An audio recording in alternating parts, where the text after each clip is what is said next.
It's live.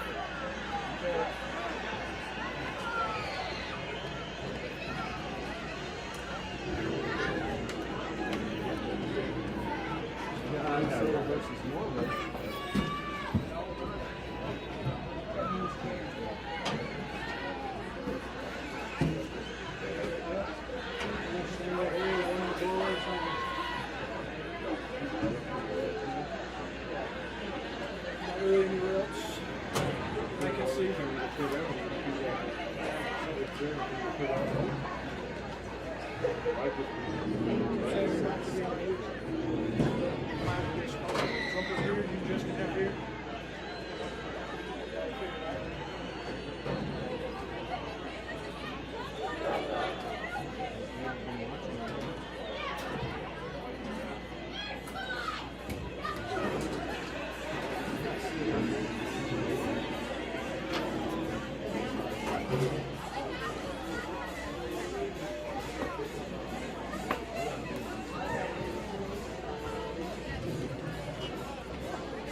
It's Friday Night Lights on Red Rock 92 and StreamUtah.Live. It all came together for the San Juan Broncos last week at South Summit High School in Camas as they put together a complete effort against the Wildcats. Tonight, San Juan is on the road yet again as they open 2A South Region play. Live from Delta High School in Delta, it's the Rabbits hosting the Broncos. Welcome to Friday Night Lights on Red Rock 92 and StreamUtah.Live. Good evening, ladies and gentlemen, and indeed we welcome you live to Delta High School in Delta. Beautiful night here for football as we open up some Friday Night Lights tonight on Red Rock 92 and StreamUtah.Live. Hope you're having a great evening. It's Rhett Sifford welcoming you in alongside Art Adair once again for you tonight. And as we get set to go on this one, Art, we talk about it in the open, and we've talked about it all week long since the Broncos had a great game last week in Camas against South Summit. And we look to see them maintain that even against the team they're heavily favored against here tonight. Yeah, he wanted to come out firing on all cylinders. I think people are going to hear it in the interview with Coach Christensen when we get to that point. They had a good week of practice, I think he said. And so, you wanted to come out and kind of the fifth quarter here, carry on from last week. 4 quarters of positive, good football. That leads into a great week of practice, which could lead into a huge momentum swing for this week. And they are playing a team they're heavily favored against, but at the same time, there's no guarantees in football, and that's why you play the game. That's absolutely right. When we look at this matchup coming in tonight, it is the number 1 team in the Utah 2A in the San Juan Broncos versus the number 8 Delta Rabbits. And taking a look at Delta first off tonight on the Friday Night Lights pregame show as we open it up. And Delta has had their struggles so far this season, specifically trying to get in the win column. This is a team that is 0-4 coming in, fairly lopsided losses to Juab, Millard, North St. Pete, and Summit Academy. And, of course, one of those teams the Broncos have beaten already this year. And so Delta definitely looking to crack the win column. But like I said, they've had their struggles. Denton Peterson is their coach in his second season at the helm of the Rabbits. He has a 5-11 record. This series between these two teams is tied 9-9, going back to 1975. San Juan has won the last 5 in a row, though, including last year's semifinal, which was a 54-14 victory for the Broncos. Art, when you look at this Rabbits team, I'm assuming that these stats that we get from Max Preps are correct, and if that is the case, this is an offense that's only put up 1,113 yards total on the season this year. Yeah, looking at some of the individual stats, it's indicative of a team that has struggled against a lot of better teams, honestly. And I know that some of the Academy and the Broncos have played, and that was a tough drag-out game. But you mentioned they lost to Juab, Millard, North St. Pete, all of which are quality schools. Juab and North St. Pete, both 3A schools. North St. Pete has one of probably the finest head coaches I've ever associated with in my life, coaching there in Dave Peck, who, if you're a football fanatic like I am, you'll know that name. And so they're a quality team this year. But Juab's also on a roll, predicted to be pretty good in the 3A there. And then Millard's a good, solid team, too, and they only lost to them by a score. So, you got a team here that's, I think they're on the verge. Yeah. I look at this team 0-4, Rhett, and I think to myself, back to my last year's head coach at Monticello, we were 1-4. We had a terrible season that year. I think we ended up 2 wins on the season. But that 6th game, we brought in Kirtland Central, and they were a 5A school out of New Mexico. Yep. They were ranked number 2 at the time, and they were 3-0, undefeated. And they came in. No one thought we could get a win. Everybody thought they were going to roll over us, and we ended up beating them 26-8. Just shocked them. And that's what a team. Honestly, this Delta squad, they know they're 0-4. They know that they're playing just for a little pride and respect. And if they can come out here and get a win on the San Juan Broncos, that will make their season. I know that it made our season way back then to beat a big powerhouse school that we weren't supposed to beat. So you got to play the game, and you can't overlook anybody in high school football. Right, exactly right. Well, Bodie Schertz, the junior, is the man who does the job behind center. He is their junior quarterback. He's 31 of 57 on the year, so completing just over 54% of his passes. Only 406 passing yards on the season, though. They are yet to score a passing touchdown this season, and Schertz has thrown 3 interceptions.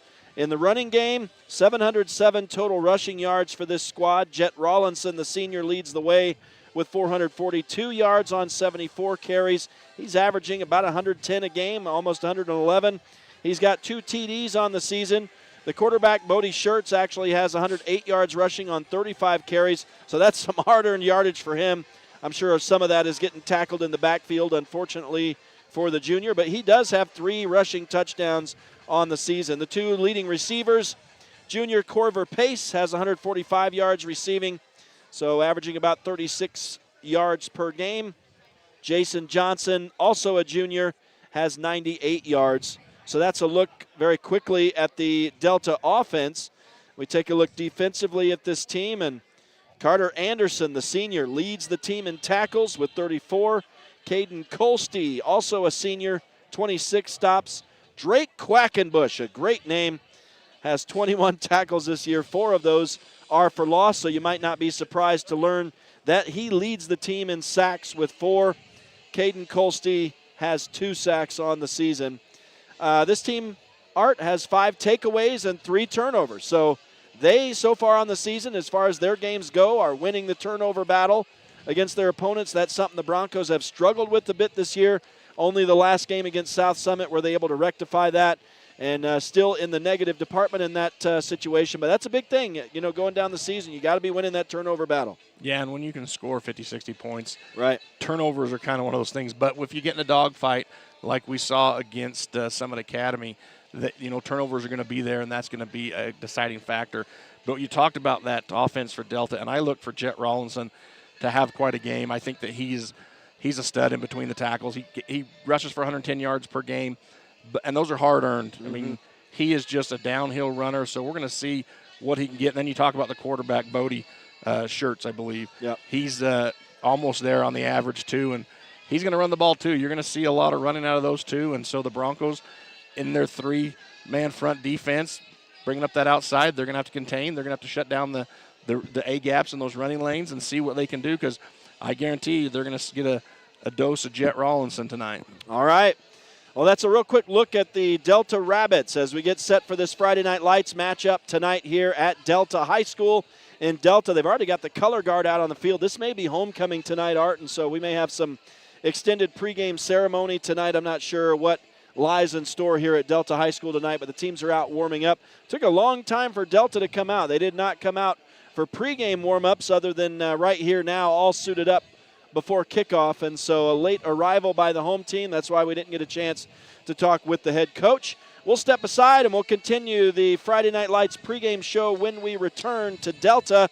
We'll talk about the San Juan Broncos. Stay with us. It is Friday Night Lights on Red Rock 92 and StreamUtah.Live. Ready to own a home in Utah or Colorado? The Britt Barton team at Primary Residential Mortgage, with over 30 years experience, crafts personalized loans with top rates and expert support. Buying, refinancing, or building your dream home? We've got you covered. Sit with Britt and begin your home ownership adventure. Visit our local pros for all your mortgage lending needs. Primary Residential Mortgage Incorporated is an equal housing lender, MLS number 3094. Pain or injury sidelining you? Precision Rehab restores you and your loved ones back to peak performance with physical therapy in Monticello, Blanding, Montezuma Creek, and Monument Valley. Covered by most insurances.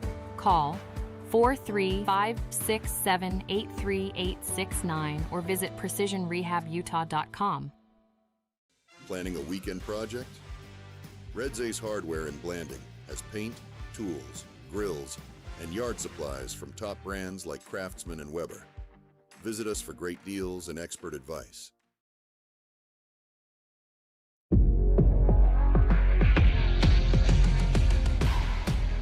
Here at Lyle Northern Electric, we take pride in our highly qualified team, dedicated to serving our community. Whether you need commercial, residential, or solar electrical services, our certified experts are ready to meet your needs. We are proud to support our community, especially our youth and high school athletics. Lyle Northern Electric, serving our community since 1957.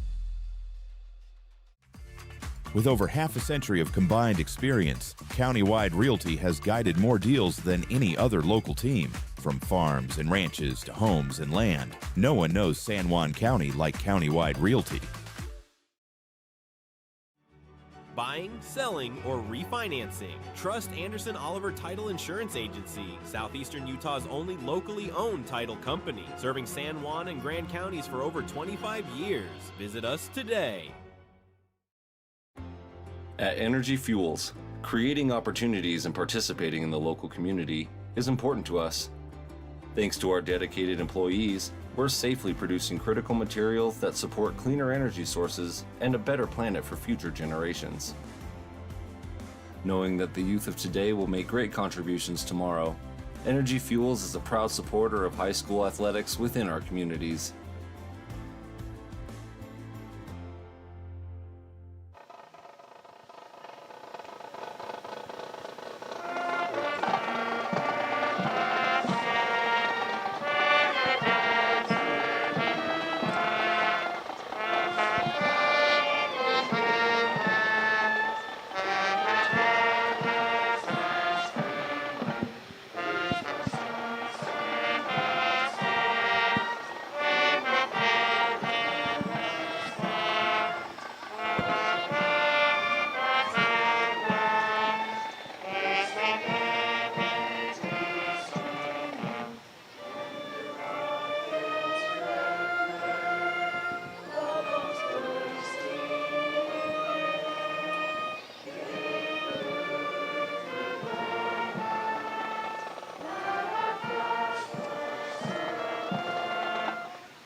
And a beautiful rendition of the Star Spangled Banner tonight by the Delta High School Band. And Art, that band never lets you down. They do a great job here at Delta High School. No, and I'm being told, Rhett, that this is a tradition for Delta. They do this every home game with their color guard. Outstanding. So you got to see the pomp and circumstance out there, and now we're getting set for the opening kickoff. We do welcome you back to the Friday Night Lights pregame show tonight on Red Rock 92 and StreamUtah.Live as we get set for this one between the hometown Delta Rabbits hosting the San Juan Broncos tonight, looking for the big upset here tonight. And, yeah, great version of the national anthem here as we get set to go tonight. That really sets the stage. And I don't know, are we having a moment of silence here, or I feel like I guess there's people talking, so I feel safe to talk. Sometimes you don't know. We'll take a look now at the San Juan Broncos as we get set for the opening kickoff tonight. And Barkley Christensen, the head coach for this squad, of course, in his ninth season with a 78-22 record after that win at South Summit last week. And we got a chance to chat with him just a little bit ago. Here's what he has to say as we get set to go tonight. Coach, you guys had a couple things come together for your team last week, and I think you got that game that you've been wanting to, where you had a complete four-quarter effort. Yeah, that was fun last week. But I've been chasing the girlfriend of winning for a long time, and she's ruthless. So she doesn't really care about last week. It's already what can we do this week. So yeah, hopefully we can build on last week, but it's a brand new week. So tell me, what's the practice been like this week? It's been good. I feel like kids are practicing with more confidence. They're more bought in because they felt success now. So, I thought this week of practice was really good. You talked about how the players, even after wins for the first 3 or 4 games of the season, still didn't seem like to have that joy. Once you had that last week, do you think that affects you for the rest of the season now? Yeah, I think so, but only time will tell. Because you always have the worry. Like I hope we're not too comfortable. I hope we're not complacent. I hope we didn't peak because we played almost a perfect half, right, when we were in. So we don't want to peak too early, obviously. So hopefully we still just keep climbing because we've got better every game. How do you maintain what you had in that first half last week for the rest of the season? Yeah, it's tough. We just got to keep executing, Obviously, with how our offense rolls, Bo when Bo's on, the offense is going to roll. So, I feel like the run game was pretty on par with where we've been. Hopefully the pass game's there again, and he's got good weapons, and hopefully this confidence and more time together, they just keep building on it. I think part of the challenge is showing up every game, just like no matter who you're playing, showing up with your A game, even against a team that you're heavily favored like tonight. How do you approach this one? Yeah, and we always tell the kids, Delta, they play kind of an old school style of football. They're going to come out and play hard. So if we come out all cocky and act like it's just going to happen, it's not just going to happen. So, and obviously we got to keep getting better because our goal is to be state champ. So every week we have to take it as another opportunity to learn and grow. I know you want to start fast tonight. What else do you need to do against these guys? We just got to score when we get in the red zone and win the turnover battle. We did that really well this last week. We were -6 actually going into that last game. We're still -2, and we're a 4-1 team that had our chance to go 5-0, but turnovers got in the way. So we got to win the turnover battle. Obviously, like you said, I love tempo, and then just the execution, winning our one-on-one matchups all over the field. If we get tripped one-on-one, hopefully Bo can see him, and we can take it and win that. All right, Coach, we appreciate it. Good luck, man. Have fun out there. Okay, thank you, guys. Thanks for making the trip. And big thanks to Coach Barkley Christensen for chatting with us before the game and taking a look at this team.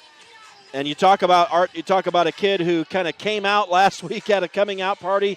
Bo Yeomans, we've been kind of waiting for him to explode passing-wise. The sophomore did so last week. His 460 passing yards was 8 shy of tying the school record, of course, set by Parker Snyder a couple years ago.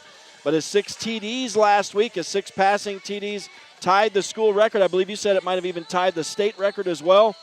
So that's a fact. And so I tell you what, when he came out, that's for sure. And we'll see if he can maintain that pace. That's going to obviously, it might be tough if you don't pass exactly the same in each game for the rest of the year to avoid discouragement. But I think he's got to find a way to stay encouraged no matter what he does. That was obviously a tough game to match what he did last game. Well, it's just a growing experience here for him as a sophomore, and he's grown every game, and we've seen him mature on the field before our eyes. He's made some great reads, and he's made some reads that maybe you'd like to have back. But he is really coming into who he is as a quarterback, I think, in that pocket passing ability, and that's where you see those high passing yards. He has got a fantastic arm, and as he learns how to break down these defenses on the fly as the speed of the game is fast, he's just going to get better and better, I believe, Rhett. I thought last week was going to be a drag-out dogfight. I thought that was going to be a state championship game. And San Juan, when they're clicking, they are hard to beat. They're hard to score on. They're just a hard team to play. Well, this hard team to play has 4 wins coming in, 4-1 on the season, ranked number 1 in the Utah 2A, wins over Grantsville in week 1, the tough loss to Beaver in week 2. But 3 straight wins coming in here tonight to Kanab, at Summit Academy, and at South Summit last week, of course, the first serious blowout win of the season. They've had some wins where they've gotten a little bit of distance, but a 48-point win last week, and it could have been even worse if the JV team hadn't come on to play the final quarter. And definitely a game last week closer to what we came used to seeing from this team for 4 years, and so we'll see how it goes for the rest of the season. But Bo Yeomans coming in tonight now, 1,418 yards passing. Art, he's completing 60% of his passes, so that's not too shabby. Yeah, and when we talk about Bo, and his accomplishments coming up as a young sophomore, just because of the situation he's been thrown into and the program that he is now called upon to lead. But he doesn't have a game last week. He doesn't have those yards if he doesn't have quality 5 guys up front, and they have become a fantastic unit over the last 5 weeks. They have really grown and melded together as a group. You see it on the field. You see it in their blockability. You see it in their pass blocking, their downfield rush blocking, and also the wide receivers and running backs. You've got some fantastic skill players. We got another sophomore out there that we haven't talked about a lot in Brig Palmer, who is last week lit it up on the out there receiving. And he's a young kid that steps into that varsity role as well. And so this is a group effort. There is so many weapons on this offense, and that includes those 5 up front guys, that it's just when they are all clicking, like we said, they are hard to beat. Yeah, I was going to talk about those receivers because, when you got receivers, when you're Bo Yeomans, that you can throw to them on short passes or even behind the line of scrimmage passes, and they take it 70 or 80 yards downfield, that helps your stats quite a lot. Yeah, so. if you have a Jagger Knees back there that you can throw a swing pass to out in the flat and he'd go 80 yards, man, that every quarterback's dream right there. You threw for probably 4 yards total, and he took it the rest of the way. Yeah, and we know that Bo has the ability to throw the ball downfield, but how many times has he thrown to Trip Palmer or even Brig Palmer behind the line of scrimmage, and especially Trip will just take it 80 yards from there for a score. And last week, those two had some fantastic one-handed acrobatic catches, and that's what you need as a successful quarterback. You need a receiver or receiving core who are willing to go up, climb the ladder, do the dirty work, and go hunt the ball down. They have to be ball hogs, and that's what we've kind of seen. Even Mike and Keith has gotten in the action at number 84. And if you can get that mentality out of your receivers that ball is mine in the air and I'm going after it no matter what it takes, man, as a quarterback, your job is pretty easy. Well, in the running game, we've called Jagger Neves' name all season long. He's got 879 yards rushing, 105 carries. He's averaging almost 176 yards per game, 15 touchdowns on the season. By the way, I wanted to mention Bo Yeomans moved up on top of the touchdown to interception ratio last week. Last game was the first game he didn't throw a single interception. He has 10 TDs on the season now, 9 interceptions. Jagger Neves, we mentioned the leading running back, Jace Razor, 168 yards on 19 carries for the senior. Bo Yeomans has 145 yards on 30 carries. Razor has 1 touchdown on the season. Yeomans has 5. Now we look at those receivers. Trip Palmer, 561 yards on 29 catches, 4 TDs for him. He's averaging 112 yards per game in the receiving game. Brig Palmer, Art, you talked about his great game last week. He has 19 catches for 310 yards, and he's averaging 62 yards per game. He has 2 TDs. Jagger Neves has 19 catches out of the backfield for 308 yards and 3 touchdowns.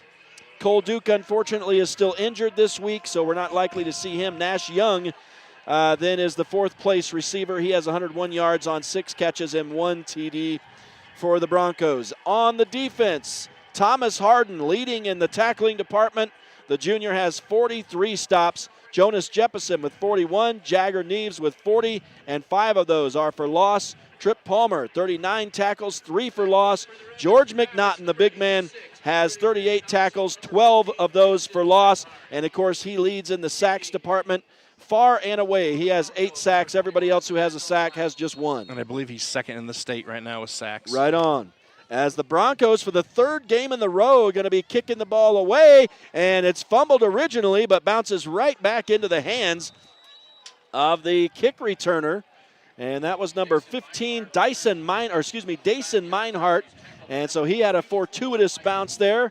And we get ready to start with the Delta offense on the board for the first time tonight. And look for Delta to run a lot of wishbone or inverted wishbone offense. So it's basically like a triple option style offense with a pass mixed in here. So look for see how Coach Bowering comes out with his defense. Obviously, it looks like he's got 5 guys up front for that. And Delta sends a man in motion. They're going to throw on first down, up over the top, incomplete, out ahead of the intended receivers by about a couple yards on that first pass from Bodie Schertz. Yeah, and that was Corver Pace. He's got 36.3 averages, 36.3 yards a game in receptions, which isn't a lot, but obviously he's their go-to target. And in the passing game, he was open on that, Red. He had a step if the quarterback could have connected. Well, it goes for not, incomplete, brings up a 2nd down and 10 at the 25. Actually, the 26 is where they've started. And Schertz is going to hand off this time. And let's see who gets the carry. Looks like it's going to be Meinhardt, I think is who they called, number 15.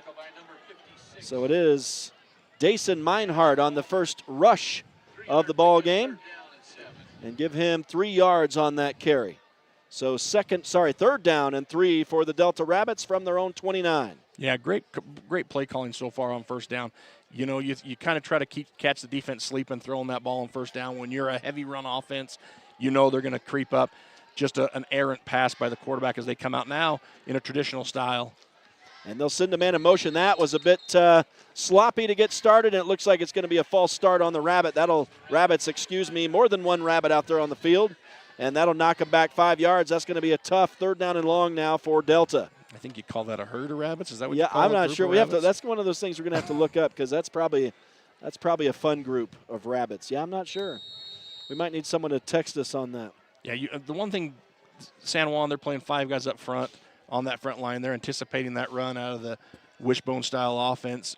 And so you're going to really have to depend on your defensive backs and your safety back there to really not be peeking in the backfield and not let anybody behind you for an over-the-top long pass. Ball's back to the 24 for a 3rd down and 12. And Schertz looked to pass, pulls it down, though. He's going to run it himself, and he's going to get a 1st down and more across the 40 to the 43-yard line. That's a big gain. That's going to be 5, 10, 15. That's a 19-yard run for the quarterback. And that's just a good read by the quarterback to look upfield, see that everyone's covered. There's great coverage downfield by the San Juan defense, and there's no one in the middle of the field, and you're just going to tuck it and run. He picks up a lot of yards, gets hit before the 1st down marker, but's able to keep his legs churning and pick up that 1st down. You got to hit him going backwards. Well, they move the chains and have the ball at their own 43, but flags fly as they snap this one. Another false start on Delta, so that'll mark it back 5 again. So penalties on back-to-back sets of downs here, but they were able to move the chains last time. We'll see if they can adjust this time. It'll be 1st down and 15. Hey, if you were lined up against Big Cash Palmer and you were half his size, you'd want to anticipate the snap and get a jump on that kid as well. Yeah. And that's what's happening is and offensively, their line just needs to settle down. But, man, you put Cash Palmer and Remy Walcott up there, and, man, you're going to try to take every advantage you can get. So that marks it back inside the Delta 40 to their own 38-yard line. 1st and long for the hometown Rabbits as Schertz works in the backfield in the shotgun. Fakes a handoff, throws over the left side, incomplete. Trying to climb the ladder was Max Kolste, but way over his head, incomplete. So Schertz is 0 of 2 to start the night. Yeah, and when you run a wishbone offense, it really puts you, behind the numbers when you get a 1st down penalty and you start off 1st and 15. So you feel like you got to go to your throwing offense and really move the ball. Where on 1st down, you just take it and run, see what you can get. You had a good run on the 1-run play. You gained 3.5 yards. That's all you really need in the run game. So now you bring up a long 2. Schertz drops back again, looks to pass for the 3rd time, and this time hits his man, and on the run now to the left side, picking up a lot of yardage, is number 86, McCray Wade. Let's see, that's going to go for, I'm going to have to count this out, Art. You'll have to pardon me here. We got 5, 10, 15, 20. That's a 25-yard pass. Yeah, great pass right in the seam. A lot of Broncos in the coverage right there in the area, but he was able to thread it in there to his receiver. So the first completion is a 25-yarder. They go hurry up here, and he's going to complete another pass over here to the left side, but that's going to go for a loss. So back-to-back completions, but this one won't help out too much. Yeah, Andrew Nelson did a fantastic job there getting up there off the block and making a solid tackle. So Cleaver on the catch, and now they're going to go on the ground here, it looks like. Yeah, they went back to their wishbone-style offense. They run a wishbone, and then they run an inverted wishbone, and number 15 that time on the carry. All right. Let me give me just a sec here to get some yardage stuck in here. So he's going to bring up 3rd and 9. And they're 1-on-1 so far on 3rd downs. And they go on the ground. Schertz is going to keep it himself, but he's wrapped up for a loss. Who was the one who carried on that previous number play? 5. 15. Okay, 15. And that was a quarterback. He tried to do the option there, but as he got out there, Big Max Stearns was right there in that option lane, and Max did a perfect job of reading his man and staying on, which the quarterback then had to tuck the ball because he was in between the pitch lane and tries to come upfield, and he runs right into the Bronco defense right there, and Max makes the tackle. All right, so it is a 4th down now after that stop. You're going to get a on Schertz. timeout. Yeah, timeout for Delta here, so they're going to talk it over with 8:05 left in the opening quarter. We've got our first time out of the ball game. It's 0-0, still scoreless in this one. Delta facing a 4th down inside the San Juan 40 when we return. We'll step aside, come back with us to Delta High School. It's Friday Night Lights on Red Rock 92 and StreamUtah.Live. Blue Mountain Foods, Monticello's hometown grocer, offers fresh meat, deli, bakery, and curbside pickup. Check BlueMountainFoods.com for weekly specials. Open 7 a.m. to 9 p.m. at 64 West Center Street. Canyonlands Tire and Blanding offers top quality tires, auto repairs, and fast service. Stop by for all your tire needs. Your local tire experts at Canyonlands Tire. At Red Mechanical, we believe strong communities start with strong support. and that includes cheering on our local high school athletes. We've proudly served the Four Corners with dependable HVAC and plumbing solutions, keeping homes and businesses comfortable season after season. From the field to your front door, we're here for you. Red Mechanical, proud supporters of high school sports and our local communities. Coach, you guys had a couple things Welcome come back together to for your Friday Night Lights on Red Rock 92 and StreamUtah.Live as Bodie Schertz throws incomplete coming out of the Delta timeout on the left side, and that will result in a turnover on downs. The Delta Rabbits had driven the ball inside the San Juan 40, but the Broncos get a big stop right there and bring that drive to an end. It almost looked like Cash Palmer got a big old paw on that thing. See if this replay shows it any better. It looked just the way it changed trajectory. It looks like he got a hand on that. So good turnover on downs. So the San Juan offense is on for the first time tonight, and Bo Yeomans throws complete on the far side. You mentioned Brig Palmer. He gets the first catch. It's going to be a 9-yarder on the far side. Oh, and thanks to our loyal listeners, Amanda texted and said that it's a nest, a colony, or a herd of rabbits, Rhett. So there you go. Wow, that's exciting. So thank you very much for that info. We appreciate it. Brig Palmer with the first catch tonight. And now here goes Jagger Neves off left tackle, and he'll go the distance. This one's going to go from 54 yards for a San Juan touchdown. I'm assuming that was a run. We'll see the replay. It was. It was a handoff, so a 54-yard touchdown run for Jagger Neves, and the offense obviously gets started quickly for the San Juan Broncos here tonight. Yeah, and great blocking up front. If you can watch on the replay, just a big hole there. Hat on a hat, one guy to beat. He makes a move and is able to scoot down the field for a big touchdown for the Broncos. So now they're going to try for two, and the reverse handoff is good for Brig Palmer. That was probably that little shuttle pass, and it goes in for two. So the Broncos are up 8-0 here with 7:23 to go still in this first quarter, and they draw first blood. A great little play call there. Just come out with the wide receiver screen. That's the first two plays they ran after they ran that a lot, but they ran it at halftime a lot, and they ran it last week. I think the first two plays of the game was that wide receiver screen. And then they come out with a big run up the middle of Jagger. And, man, I tell you, when you can open holes and you can give Jagger a little bit of wiggle room, he was 10 yards before the first Rabbit who potentially could have made a tackle was there. And then just one little juke to the left, and he's up the field for 54 yards. So the Broncos get a first half rushing touchdown and are on the board 8-0. Again, 7:23 to go in this first quarter.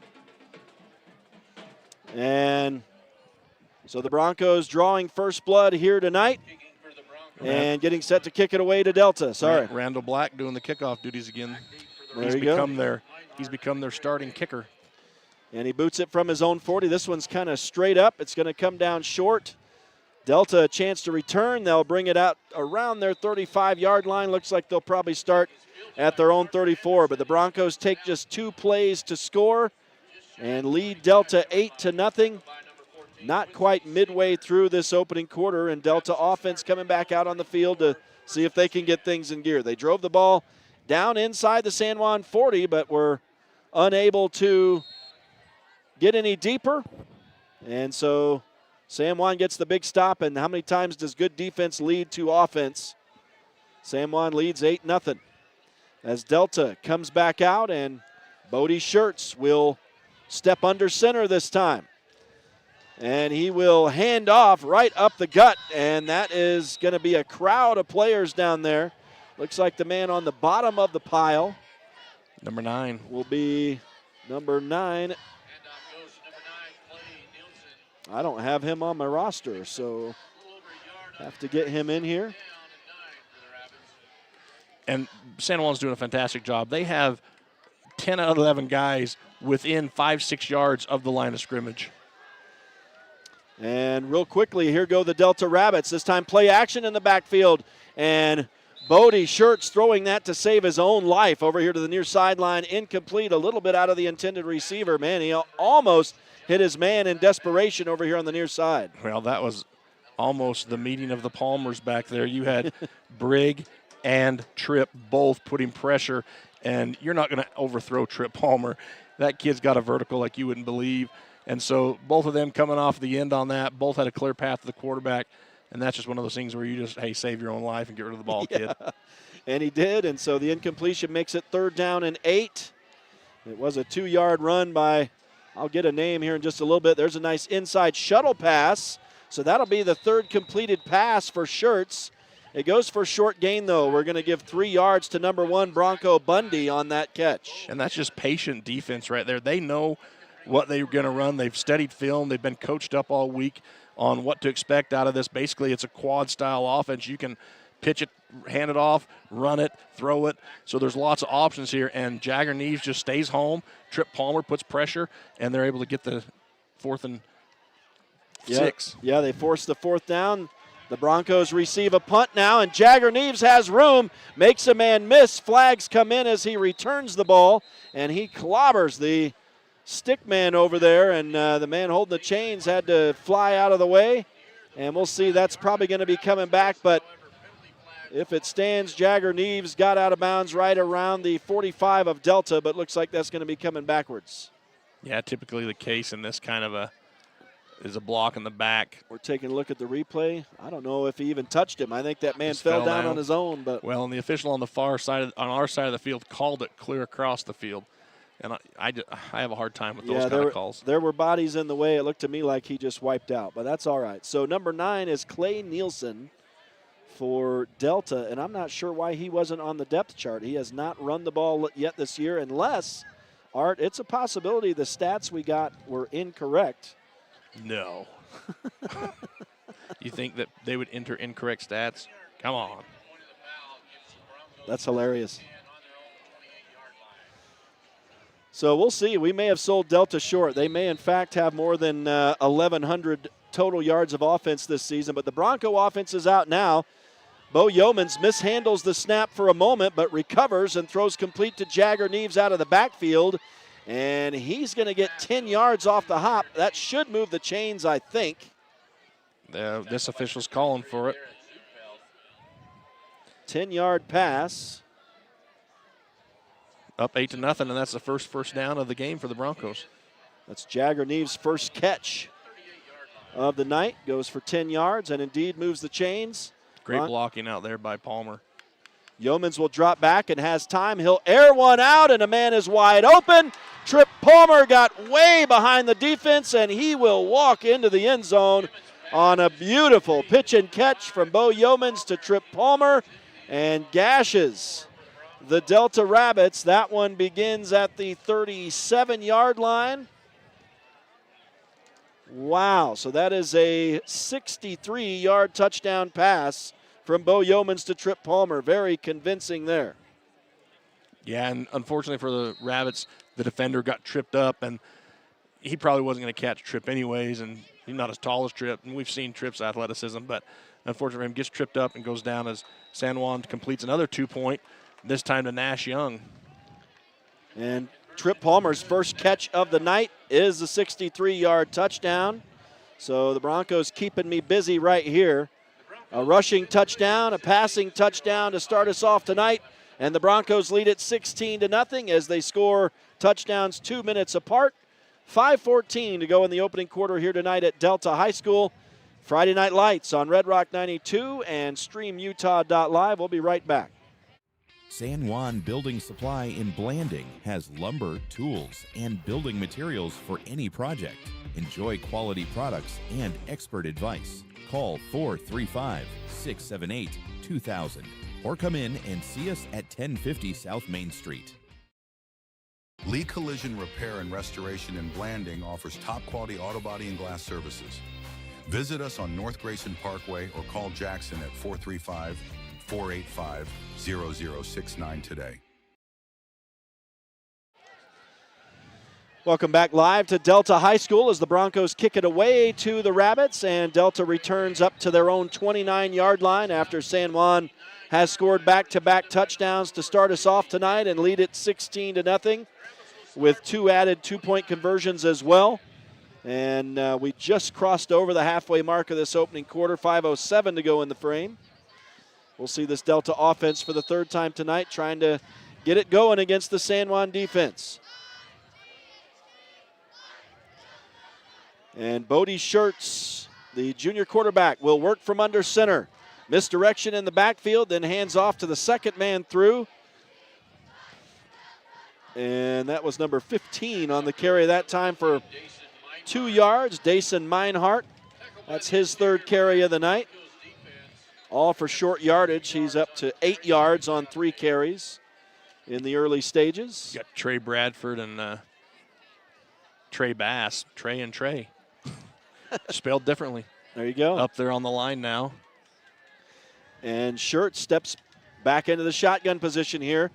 And it was one man back there with him, Meinhardt. Man, Schertz throws a bullet over the middle, but I don't know if that was deflected. It was very wobbly out of his hand. Unless it hit something, it was well over the head of the intended receiver and real early on the release there, Art, like nobody was looking for that pass. I think it was just a pressure throw. He saw Tripp coming. Tripp gets a good hit on him, and he just unable to set his feet and make an accurate throw. And that's just a hurry. That's a quarterback pressure right there, and that is a stat. That's right. Yeah, we do get quarterback pressures, and the Broncos have obviously been really good at that all season long. Even though when you don't get a sack, that right there is a huge play. It brings up a 3rd down and 8. Good job by Schertz to step up into the pocket and has a man. It's going to be caught, and trying to drag him down by the shirt is Brig Palmer, and Palmer hangs on to save a touchdown. That's going to go all the way down to the San Juan 16. Yeah, great play right there for the Delta Rabbits. Great pass, great catch out there, and fantastic job just to hang on with one hand to a chugging jersey there and stretches that one out to an extra large by Brig Palmer to get the stop. Best I can tell, that's a 55-yard pass. They're going to go quickly here, and they're going to wrap up the quarterback in the backfield here and sack him for a loss. So that's the first sack of the game. None less than big George McNaughton. Right. He's tired of not being in the action. He's like, hey, you know what? I'm tired of seeing you throw it down the field. I'm going to get in there and put you on the dirt. Can you help me figure out who caught that pass down there? Might have to go back to that, but I didn't see who. I never saw a number on it, unfortunately. Here's your we might see it right here. If you can help me out with that, I'd appreciate it. Number 4. 4, all right. That was his first catch. Caden Colsty with the 55-yard reception. And so here's Schertz dropping back, trying to set up the screen. And I don't know that Colsty wanted to catch that. He had several Broncos about to hit him in the mush right there, so that ball dropped incomplete. Yeah, good play call. Broncos read it perfectly in their secondary there. Their linebacking core came up and was able to shut that down, and you're probably right. He heard footsteps. But a great play call right there by the Delta Rabbits just didn't materialize. So it's a 3rd down and 14 after the 4-yard loss on the sack for Schertz. So a big third down for both teams here. 3:43 to go in the opening quarter. Broncos lead 16-0. Schertz throws complete left side to Meinhardt. Meinhardt down the sideline, breaks free, goes into the end zone. Unless he stepped out, he did. It looks like they're going to whistle him down right at the sticks. So that's going to be, I think, a 13-yard gain. It'll be a 4th and 1. Yep, stepped out of bounds right there. Sideline official on the money. Gets him short. And I don't know if he actually, watching that replay, holy cow. I mean, that was a good play. Yeah, it looked like he might have tiptoed it, but you never know. They're only going to give him 13. They say he stepped out. So Delta now faces a 4th and 1. This is a huge play here at this stage of the game. Schertz keeps it himself. He's going to be hit at the line of scrimmage and dropped, I think, for no gain. It looks like the Bronco defense is going to hold. And now you look at that play with Meinhardt stepping out of bounds, and you wonder with curiosity, but it looks like the Broncos are going to hold here inside their own 10 and here maybe you go, get the ball back. On the replay. You see his foot. He's kind of, he might have right there, and that's what the official called. Great view from the StreamUtah.Live crew. Thanks, guys. I mean, thanks to the coach down on the field with that camera, but the Broncos get the stop.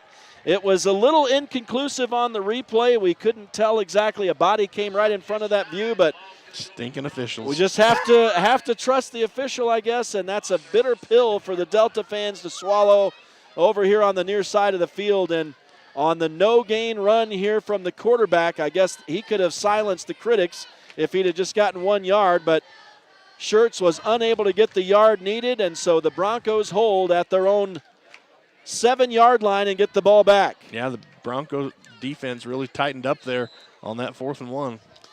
Man, it looked on a couple occasions like they were going to get scored on that series, so Delta has something to build on, but unfortunately the heartbreaking stop to the drive here. False start on the Broncos. San Juan's first penalty of the game is going to knock them back 5. Yeah, it's going to go half the distance here because we're only 8 yards. So there you go. So inside the 10, excuse me. So we probably should be about the 4.5 maybe. Looks like that's about correct. They're going to put it, looks like actually inside the 4, 3.5. All right, 3.5. So first and long for San Juan, starting from inside their own end zone. Jagger Neves gets the handoff, and he'll rumble out across the 5 to what looks to be about the 8-yard line. So that's going to be a 5-yard run. They're calling him Jagger Neves here. I love it.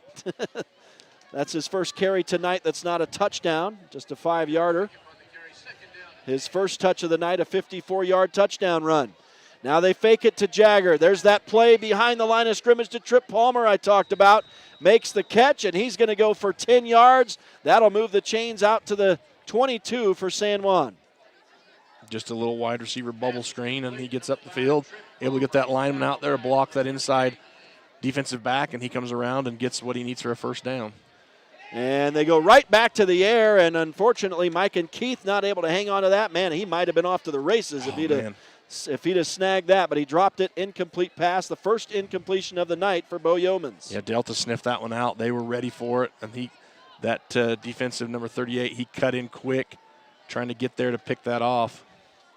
So 2:41 to go in the opening quarter. Clock stops with the incompletion. Second down and 10 for San Juan. Got the ball at their own 21-yard line. And Yeomans continuing to work from the shotgun. Takes the snap, fakes the handoff to Neves, throws over the middle on a quick slant. Intended for Nash Young. Flags fly in there. This could be pass interference. Yeah, and the defender was there very quick before the ball was even thrown.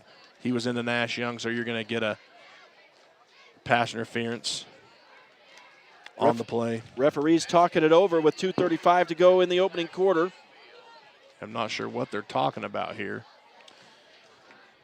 because it was very apparent that Nash got to his progress was impeded before the ball was thrown. And that's the call, pass interference on the defense. It's going to be declined. Oh, so you have 2 flags. We got a personal foul. So that was the discussion. That will be accepted. So, yeah, this is going to go against Delta. So the Broncos will obviously accept the more lucrative penalty, and that will move the chains. So a critical mistake here by this Delta defense will move San Juan up 15 yards closer to midfield. So starting from inside their own 5 after a penalty on this possession, San Juan now has it at their own 36 with a new set of downs. 2:35 to go in the opening quarter, leading 16-0. Yeomans will shuttle this one ahead to Jagger Neves, and he'll rumble ahead for 6 yards across the 40 to the 42.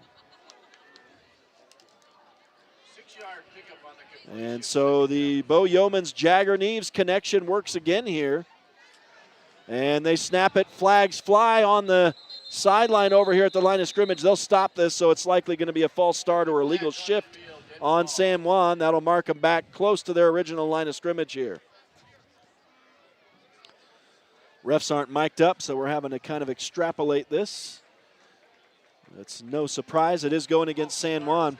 Referees were wearing shorts in the JV game when we got here. Now they've donned the long pants here for the varsity game. I guess that's tradition, maybe. Well, you have to. This is the official Right. uniform for varsity, and JV you can wear shorts. Okay.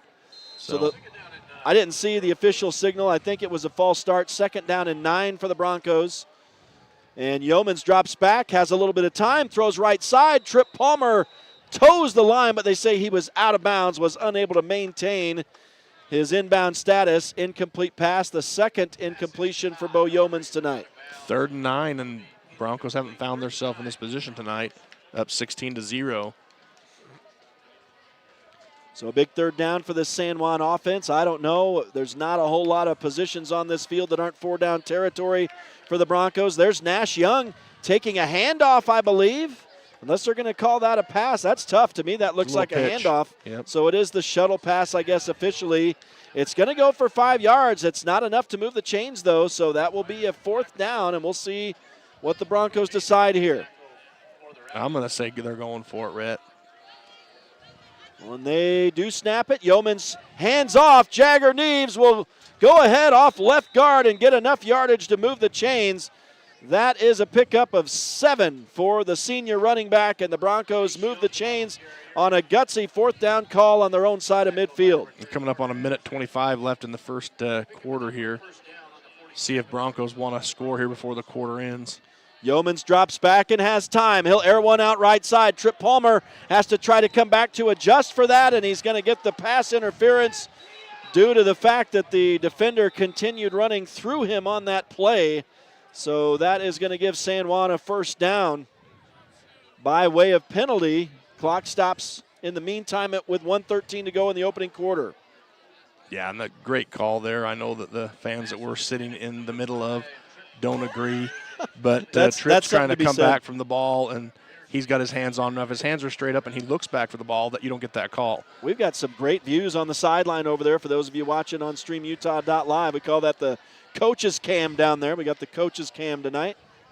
I think we have that every night, but just depending on what the view is. That's right.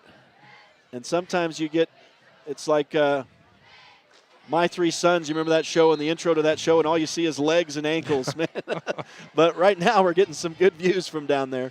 1st and 10 for San Juan as they move into Delta territory. Pump fake for Bo Yeomans. Now he throws it deep and just out of the reach of the intended receiver, Trip Palmer. He had it, was unable to connect, but there are flags at the line of scrimmage for San Juan. So we'll see if this play even stands. It would be 2nd down and 10. Yep. I'm guessing Delta will take that. Man, he just missed him by 2 yards, but it would have come back regardless, so I guess that's a little bit of consolation. No consolation at all from the far sideline, that's for sure. I know getting that holding penalty is not what Coach Christensen likes, and so that'll mark him back near midfield. It'll be 1st down and 20 for the Broncos.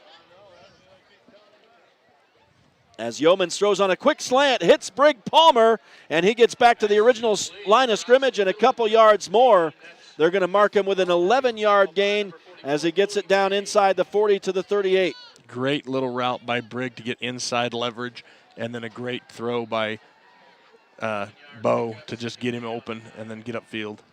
And Yeomans hands off this time to Jagger Neves, and Neves busts to the outside, has some blocking, gets to the sideline, and goes out of bounds near the 20. That will be a pickup of 11 more yards and should move the chains again, but there is another flag.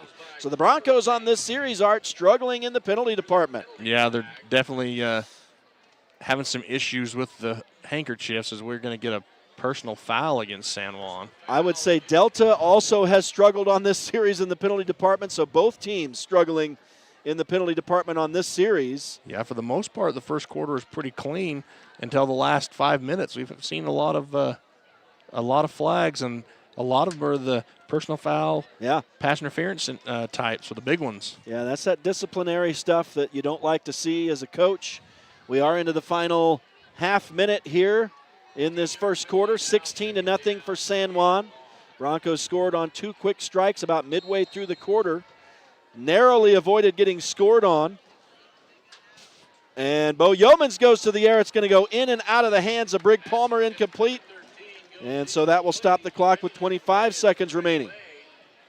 Yeah, and what a heartbreaker there for the Broncos. You think you're going to get a big pickup on 2nd down, on third, and then you come out and now you're 3rd down and 25. Yeah. Because of a personal foul.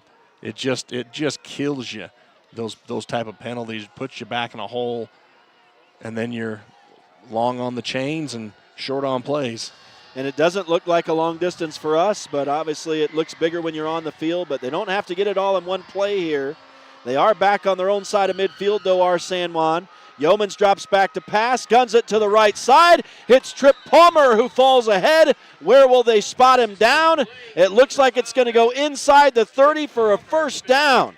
That is a 26-yard pass, just enough, and the Broncos move the chains. Unbelievable, too, and Delta Rabbit gets away with a hold there as he tugs down on the jersey of Palmer as he's trying to get into his route up the field, and just a great throw and catch there by the Bronco offense.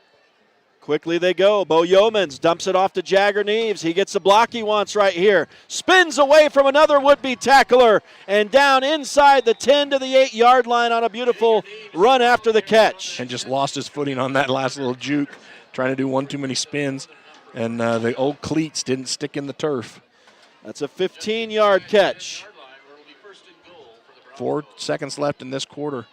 And we'll see if they get it snapped here. I don't know that they will. I think time will expire. It will. That's the end of the opening quarter. A 15-yard catch for Jagger Neves ends it. The Broncos have a first down in the Delta red zone, as in fact they're down inside the 10, so it's first and goal when we come back to start the second quarter. 16-0 in favor of San Juan here tonight so far in Delta. We are headed into the second quarter here tonight. Friday Night Lights on Red Rock 92 and StreamUtah.Live. San Juan Credit Union. Your money, your future, your credit union. We have branches available in Blanding, Monticello, and Bluff. Come on down and see us. San Juan County Adult Education empowers adults with technical, business, and college skills to join the workforce, earn a high school diploma, or GED. Visit a USU Learning Center or email gina.grover@sjsd.org to learn more. For over 75 years, San Juan Health has offered top medical care in Blanding, Monticello, and Spanish Valley. Visit sanjuanhealth.org for our services. San Juan Health, chasing perfection since 1947. Utah Navajo Health System is a series of community health centers providing medical, dental, and behavioral health care to Utah Navajo. With operations in Blanding, Montezuma Creek, Monument Valley, Navajo Mountain, and Monticello, UNHS offers a remarkable variety of services to our patients throughout San Juan County and the northern portion of Navajo Nation.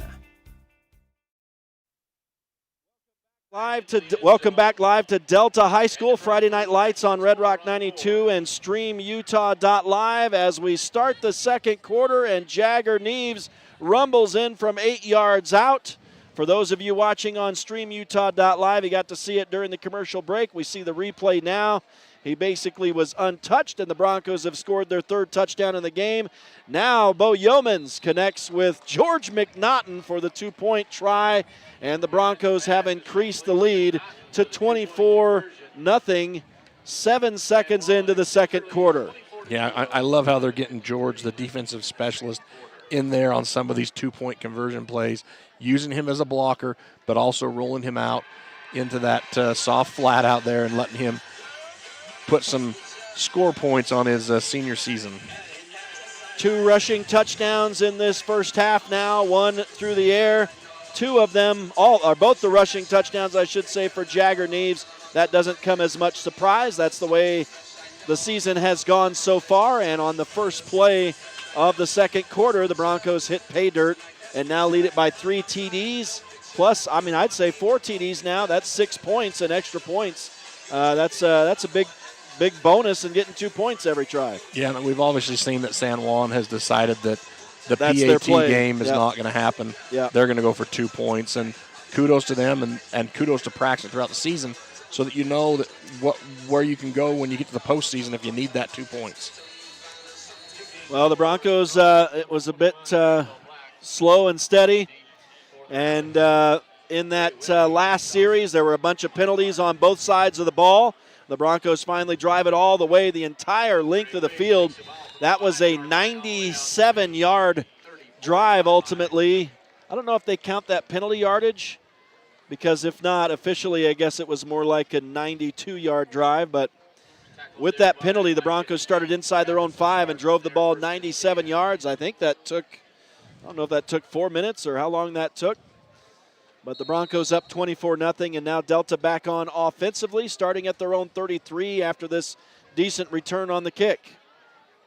We'll see their first play of the second quarter as Bodie Shirt steps up under center. Fakes the handoff to the first man through, now pitches the ball, and a great second effort by Meinhardt will net 5 yards up to around the 38-yard line. A good run that time by the sophomore. Yeah, nice little read there by the quarterback, give and go, and nice little run up the field. And he doesn't get a whole lot of credit for the second effort there. It's just going to look like a 5 on the stat sheet, but that was a nice run for who was a sophomore. I had no idea that he was that young, so the sophomore running back gets it again. And he'll rumble ahead down near the line to gain. Looks like he'll get about 4, so that's going to bring him up a little shy of a first down, only by 1 yard, though. Yeah, and he's not a very big opposing running back, short in stature, but, man, he runs with some authority in between those tackles and has picked up quite a few yards just on this drive right here. Puts him in a very, very manageable 3rd and short. Those were his 2 longest carries of the game so far. Up until then, he'd only been 3 and 2 yards. He's got 17 yards now on 5 carries. This time they'll use him as a decoy and hand to another man up the middle, and I think they got enough. They got 2 yards to move the chains here. Looks like Clay Nielsen on the carry that time, his 2nd touch of the night. So they got just enough to move the chains as they get it up to the 45. 1st and 10 as Delta moves the chains. I mean, we talk about what we expected to see from Delta tonight, and I thought they've looked okay here offensively in this first half so far. Yeah, we talked about their running game as they go to a pass here. Schertz is going to throw near side. That's not going to be complete because he threw it out of bounds over here. Are they going to call this a catch? I think they're going to give it to him, but that's a circus catch, I guess. And that'll be down. right at the sticks, a 10-yard catch. I'd love to see the replay on that because I missed who caught it. I think we're going to see it now if you can help me on Stream Utah here. That's a 10-yard catch. It looks like they say 9 yards. No, he wasn't in control of that ball by the time he went out of bounds, 25. No, that was definitely, yeah, they got the bonus on that one, and now they're going to run ahead, I believe, for a yard and a first down. We'll see who carried here. That's going to be Meinhardt. And who did you say, 25 on the catch? Yes, sir. Corver Pace's first reception, even though we'd lobby that it was not. It got him 1 yard closer, and now they'll move the chains as Meinhardt gets the 1 yard they needed. So a curious turn of events, I'd say, right here, as Delta moves the chains again and are now in business in San Juan territory. There's a nice pass over the left side, complete, and now still running while the Broncos hang on to his jersey. That's going to be a 12-yard catch. I think that was, let's see, was that number 6? 8. Tough to tell. I know it was Jason something. Jason Johnson. So that's a 12-yard catch, I think. Yeah, and San Juan, they can't start at this point in the game going for the ball. They just need to go for the secure tackle, bring him down, quit letting him get yards after the catch. And now they'll pitch the ball to Meinhardt. He's going to get to the outside, knocked out of bounds, but not before he gets inside the 25, around the 24. They're going to give him a very friendly spot to the 20, and that'll move the chains again on a 10-yard run. And Delta has some momentum now, and they are clicking on offense. Whoever their offensive coordinator is calling a great series here as he is just moving the ball against the Broncos. Oh, excuse me. I guess they needed to get to the 25, and so that's where they spotted him. 10-yard run. Meinhardt will get the ball again, runs into a wall of players, not only defenders, but everybody's gaggled up in the middle there. He's still going to get a couple. Let's see where they spot him. It looks like that's going to be about a 3-yard gain for Meinhardt. And that was a bottleneck, man. That was, I think, every player but 2 were involved in that scrum. He just didn't have anywhere to go. He'd have had to have bounced it to the outside maybe, but was unable. So 2nd down and 7 for the Delta Rabbits. They're knocking on the door to the San Juan red zone for the 2nd time tonight. They were unable to finish on their last trip to the red zone. Nice open field tackle here by the San Juan Broncos as the quarterback bounced it to the outside and gets 1. Yeah, good read there by Jersey Neves to get outside and then make a secure tackle. And that's a couple of things that they haven't done really well on this particular drive is they've let them run through some tackles and then let them go forward after contact and pick up extra yards in that effort. And Delta with a 3rd down now, big 3rd down for this team. They're in 4-down territory here for sure. Just outside the San Juan 20, and a little miscue in the backfield that time as Bodie Schertz looked to his right. The running back went back behind him, and so those two miscued. Schertz had to keep it himself and gets 1 yard. It's going to be a 4th down. Do you think they got a field goal kicker that can make a 36-yarder here, 37-yarder? I think, well, I don't know. We're running in number 7. Max Kolste is a receiver.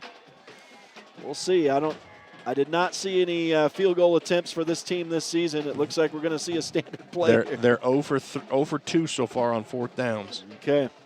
So their 3rd attempt on 4th down. This one, as they've just gotten inside the San Juan red zone. Schertz will drop back, has pressure, and he's hit.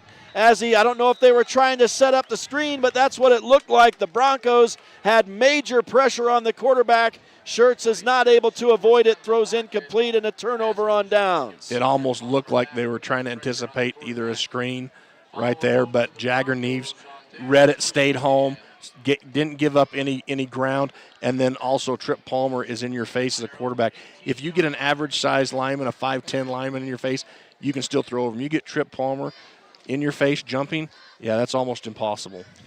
Well, that's back-to-back drives for this Delta offense deep into San Juan territory that falls short, and it remains 24-0 for San Juan. Just over 7 minutes to go in the half now, as the Broncos will go to the ground, and Jace Razor gets his first carry, and he'll go for 14 yards on his first touch.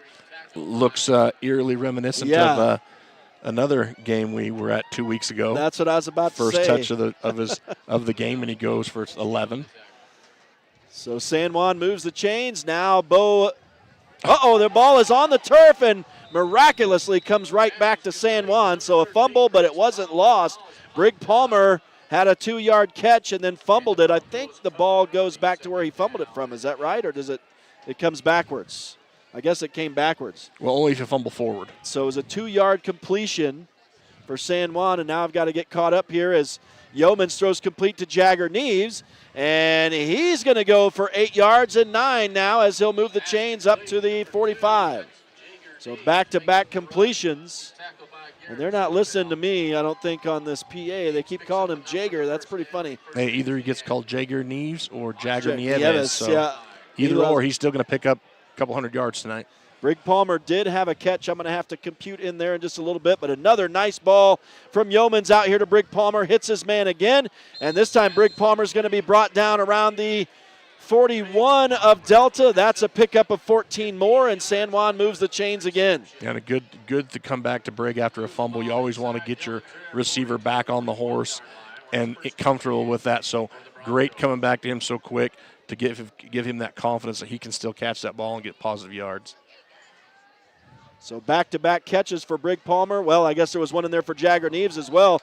That was a comeback intended for Mike and Keith, and that was dangerous in traffic over on the far side, and fortunately for San Juan, falls incomplete. Yeah, and I think that was a boom-boom kind of play. Yeah. You watch it on film, and the defender was just right there at the right time. Miken's not able to watch the ball in, and it's just bang, bang. Perfect timing by the defender for the Rabbits. When you talk about the game that Yeomans had last week, he's 12 of 16 now, and this one he throws complete to Jagger Neves, who is hammered as he makes the catch at the 25, and that's going to go for 17 yards and another first down for San Juan. Yeah, good way to hold on to the ball by Jagger, because 8 out of 10 guys would have dropped that thing on that hit. He did get the shoulder lowered by number 8, I believe, for Delta, and just lit up. Good hit. And Yeomans will throw to Neves again. He's inside the 20 with another catch, tiptoeing the sideline and gets down near the 10, looks like at the 11. That is another 14-yard gain for the Broncos. As San Juan marching it down the field now. And so 3 catches on this series for Neves. And Yeomans has protection, throws quickly left side. Brig Palmer catches it but falls down. It's only going to be 1 yard on that reception. I don't think he had any ability to not fall down, and he's lucky he caught it so it wasn't intercepted by the defender. Going up and just high point it and just come down awkwardly without his feet, and just kind of a high pass there. Kudos to him for going up and fighting for that ball like we talked about in the pregame. It's a 2nd down and 9 as Yeomans throws toward the end zone, and it's out of the hands of Trip Palmer. He was double teamed, unable to secure that football. Nice defense that time by Delta, saving a touchdown. Well, and good by the officials. They both kind of got a little handsy there, so good to let them both play. No harm, no foul. Tripp almost came up with that ball, but they both, the defender was into him, Tripp was into the defender with that post arm. So good no call.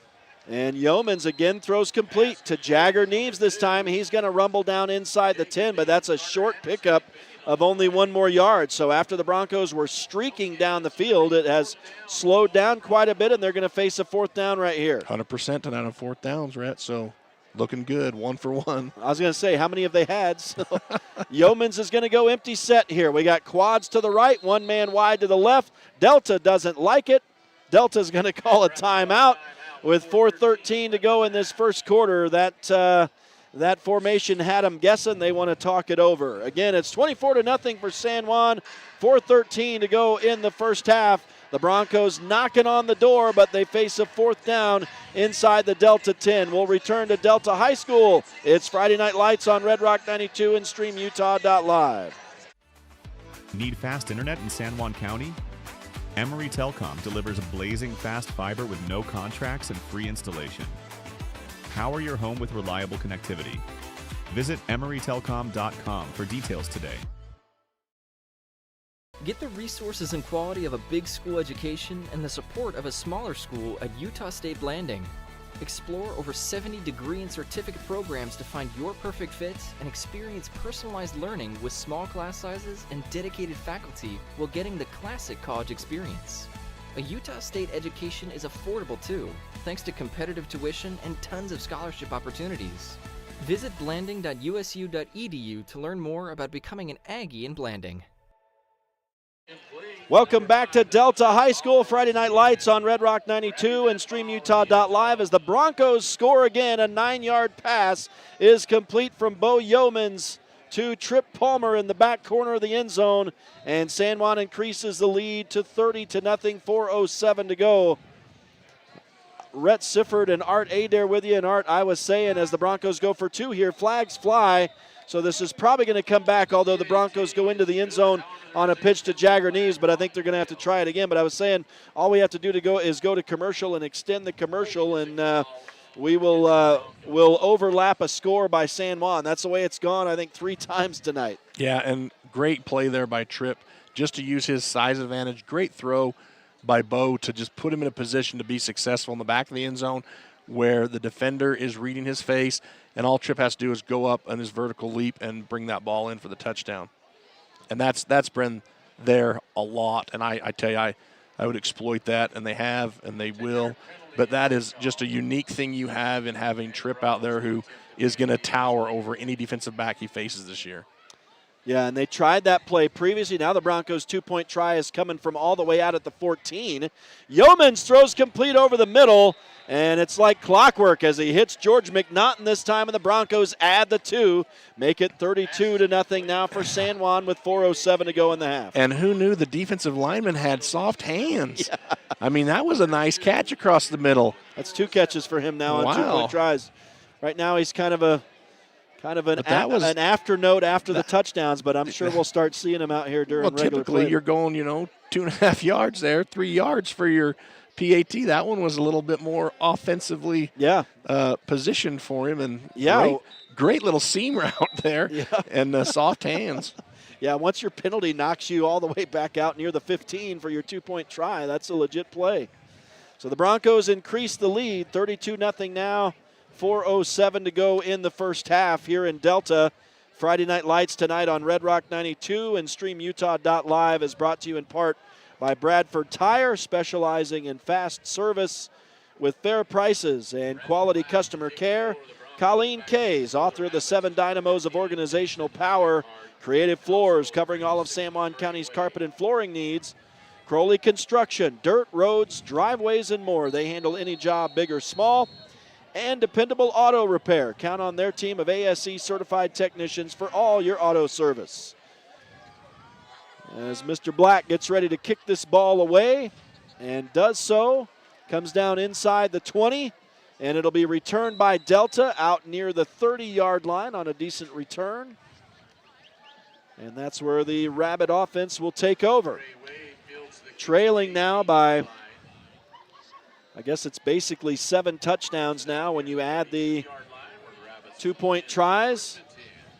And let's see, I must have missed a touchdown. If you might list them for us.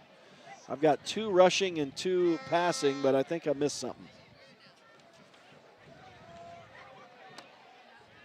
And I'm not sure what happened to my color. My color man fell off. That's all I have. I'm trying to think. Well, that doesn't add up to 32, does it? Well, am I just confused? Oh, it does because you got 8 extra points. Yeah. Man, I told you were testing my Monticello math skills. I threw him for a loss. All of a sudden, he started breaking out a calculator over here. We started. I'm a pre-algebra major, so you can't be throwing, all these hard things at me in the middle of a game, Sif. Ooh, that was tough. I don't get hazard pay. We had a moment there. Both of us had a moment. I'm hoping for salvation. I got my savior over here dropping equipment on the table and just looking at me weird. We had a problem. Well, I was looking at my notes and my stat sheets going, no, I've only got 4 touchdowns here, and then you got all the 2-point conversions. Yeah, that makes 32. That's where you get it. Well, 32 looks big for 4 touchdowns, but I guess that's what happens when you rattle off 4 2-point conversions as well. As the quarterback runs for a couple yards here, he threw incomplete on first down and now throws complete on a big gain. That'll go for 5, 10, 15, 22 across the middle. We'll get that here in just a minute. Let me get this run for him real quick. That was a short run for the quarterback, but a nice 22-yard gain on this catch here. I wasn't going to tell you the real reason I was combobulated was the smell of the oh, yeah, it's lovely. The hamburger coming up through the bleachers here. Yeah, it's like a carnival. That, and I think I smell funnel cakes as well. It's lovely. The wind has shifted and is now coming out of the south. When it comes out of the north, it smells like cow patties out here. Jason Johnson on the carry on first down here. So after the big 22-yard catch, he runs ahead for 2 yards. And unless that was another catch, I'm not sure. But Delta's going to get the ball here on a big gash as that goes down inside the 20. That's a 10, 20, 30-yard pass to number 25, Corver Pace. I think it's actually 24, not 214, but 24. We're not going to try to give him 214 yards, so I'm not sure if that was a catch on that last one, Art, or if 22 ran the ball. Did you see on that play? I think it was probably a catch, I'm guessing. I think we were too busy trying to figure out touchdowns. Yeah, I know. We were lost for a second, but I think it's going to be a catch, and I'll figure that out in a second. But now on the ground, here goes Delta's Meinhardt into the end zone for their first touchdown of the game as he rumbles in from the 21. That's a 21-yard touchdown run for the sophomore. Great little run, too, there by the sophomore for the Rabbits, just to get inside the pylon. So they strike here with 2:30 to go in the first half. And the Broncos had visions of a running clock in the second half, but Delta says hang on just a minute as they get their first score of the ball game. And that draws them back to within 26 for the moment. They're going to try the PAT here.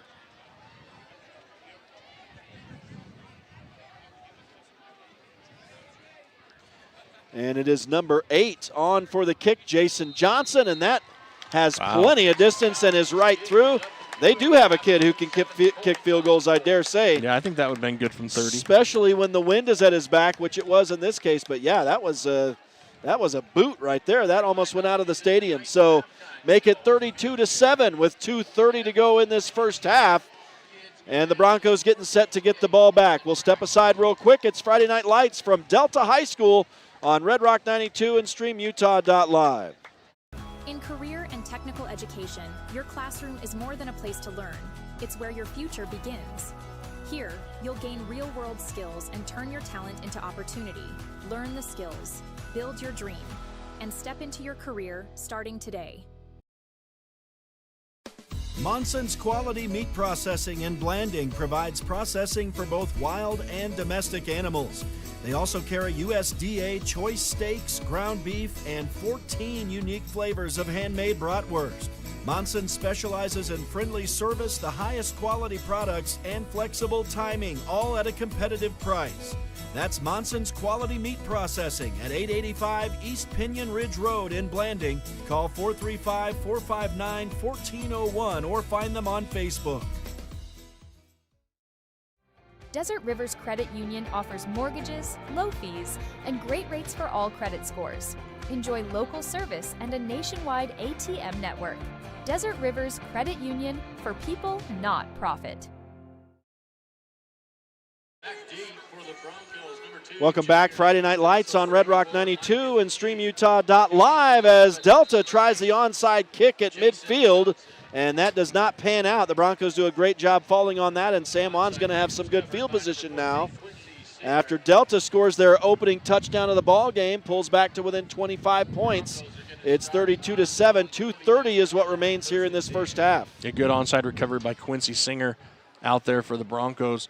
Hey, I would have done the same thing if I'm Delta. I try that onside kick. You just had great momentum on a drive. You've scored a touchdown. Why not try to get the ball back and keep that fire? So here's the Bronco offense once again. Trying to get back on the board here late in this half as Bo Yeomans airs one out. Couple of men there, and it's caught down to the 15-yard line of Delta. That's a huge play. That's going to be a 35-yarder to Nash Young. Wow. So the Broncos in business real quick. Yeah, two guys there. I think Mike and Keith, if Nash would have tipped that up, he would have had it. Two guys right in the vicinity, which I guarantee is not the way that play's drawn up. Yeah, there was definitely a crowd there, and so it was anybody's ball, and here's Bo Yeomans on the run now. Pitches late on the read. Jagger Neves has some room, goes into the air, reaches the ball ahead. They're going to call him down at the 1. It will be first down and goal. That was a 15-yard run for Jagger Neves. Yeah, it's going to be where the ball's at when the knee is down, and it looks like, yep, correct call there by the official on the replay. So it's only taken a few seconds, and the Broncos knocking on the door. They're down inside the 3 here, down to the 1 almost, it looks like. As Brig Palmer gets a catch, it's going to go for no yards. It'll be complete, but no yards on the catch. And the weather is picking up here. It was a beautiful night until the sun went down, and now the wind is picked up, and there's a hint of rain H2O in the air. in the air. And we may have need an emergency crew rescue if we do start getting rained on. That could be a situation. Well, hopefully at minute 23 till halftime, we'll be able to make some preparations. Yeomans will hand off. They go back to the bread and butter. Jagger Neves, he goes in from 3 yards out. It's a touchdown, San Juan, as that was quick work for the Broncos. It took just over 1 minute for the Broncos to get into the end zone again. Jagger Neves with his third rushing touchdown of the night, this one for 3 yards. Yeah, 1:16 left in this first half. Broncos go down and match the score from the Rabbits as Yeomans tries to run it in here. And Bo will not be able to do so. He'll be brought down at the 2. So for the first time tonight, the Broncos fail on a 2-point try. It will remain 38-7. So San Juan is up by 31 with just over a minute to go in this first half. And Art, I will tell you that that's 3 rushing touchdowns for San Juan in this first half and 2 through the air. We're not confused about it anymore. No. But yeah. So San Juan will get ready to kick this ball away as we're kind of hoping we don't get rained on here tonight, but it is smelling that way. And it was such a good evening. And they have one of the best scoreboards in the state, I believe, here at the Delta Rabbit Field. I love that digital scoreboard over there. It is nice, yeah. So it's going to help me remember who the kickoff man is here for San Juan. Man, I know it's 21. It's last name Black. Yeah, Randall. Randall Black. Okay, I couldn't remember the first name. And he's going to have trouble probably getting this to stay on the tee now with the wind picking up. He's going to have to have someone come on and help him hold that thing down there. Yeah, minute 16 till the half, and the weather has decided it wants to make an appearance in this game. You're right. He could, if he gets this high and up in the air, this may come right back towards him. Yep. You may want to have the kids stay back just in case. Yeah. So here comes the kickoff from San Juan with 1:16 to go. And it is high. It's going to fall down in no man's land. It's still loose. I think Delta was able to recover at their own 38. That was nip and tuck for the Rabbits right there.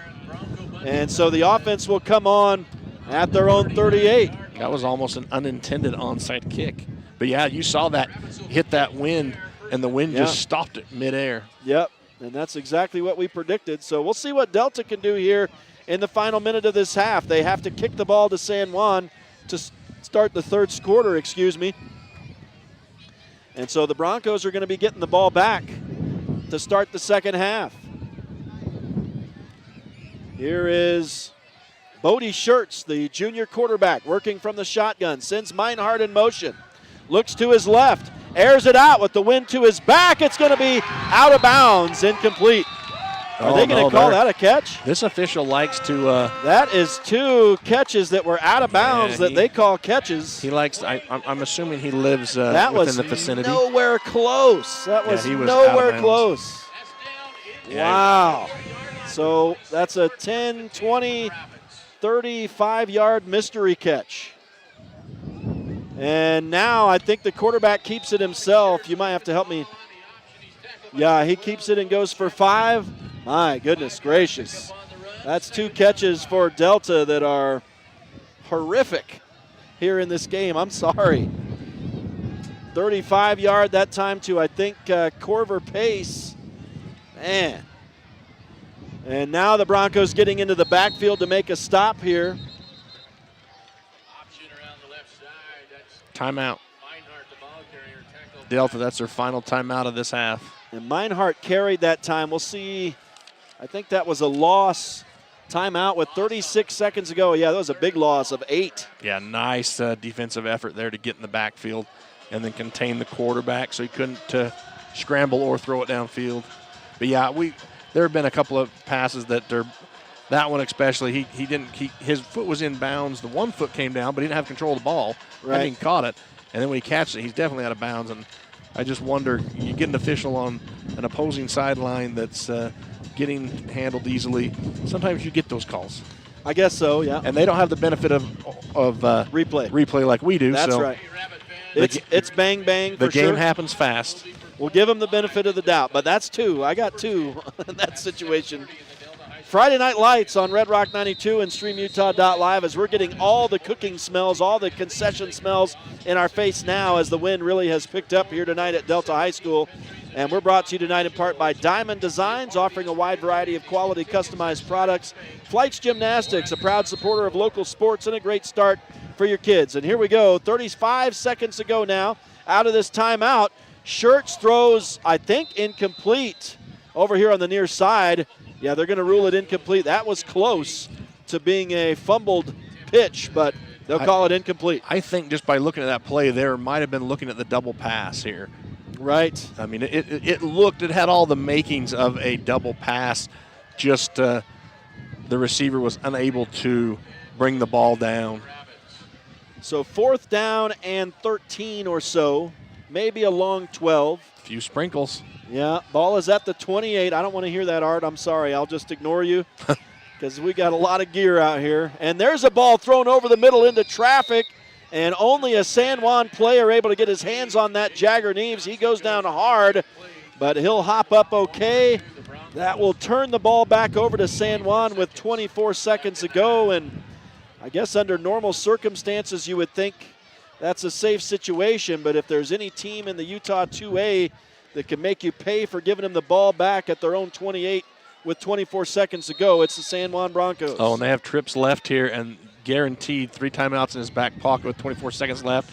He's going to use them. Yeomans will drop back, throw to the left side out of the backfield to Jagger Neves. Neves has a little bit of green grass to work with. He'll step out of bounds after a pickup of 6. And the clock is going to stop. Looks like he got out of bounds. Definitely. They stopped the clock over there, but the clock's still running. So maybe they started it back up. Maybe he didn't go out under his own power. He definitely did.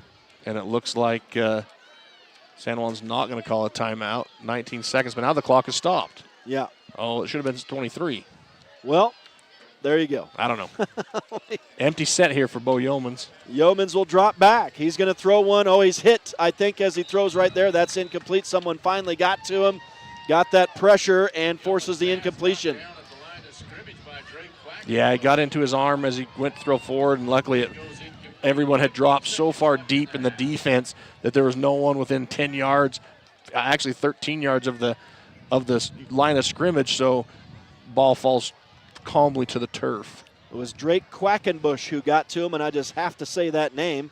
As Yeomans throws near side over here, incomplete. The wind is knocking it down right now, and that one kind of curveballed on him, and Brig Palmer wasn't able to get to it. And now 4th down. So, yeah, that's a real quick, now you kind of like that the clock ticked off a little bit unless they can start moving it down. But, yeah, they face a 4th down and 4 here with 10 seconds to go, still on their own side of midfield by a bunch of yards. Yeomans with a pump fake, now throws a bullet to the left side. Mike and Keith. It's complete to Keith, and he's out across midfield to the 43, and now San Juan will call the timeout. 3 seconds on the clock. That's a 24-yard pass, Mike and Keith's first catch of the night. They are 3 for 3 on 4th downs, Rhett. That's amazing. Mike and Keith gets his first reception here late in this second quarter, a 24-yarder. Very impressive. And the Broncos in business. They're going to have to just take one shot to the end zone here. Maybe we'll see the hook and ladder. Yeah, we'll see if they come out empty set or if they leave someone in there to pass protect with Yeomans to give him a little extra time. I'm assuming Delta drops back in a cover 3, maybe even cover 4 here just to defend the goal line. They'll probably put guys deep and only rush 3 or maybe 4 guys. See what happens. Yeomans will work from the shotgun. No surprise there. 2 wide receivers on either side of the field for San Juan. So Jagger Neves is in the backfield with his quarterback. They get to him. He throws into the dirt, incomplete.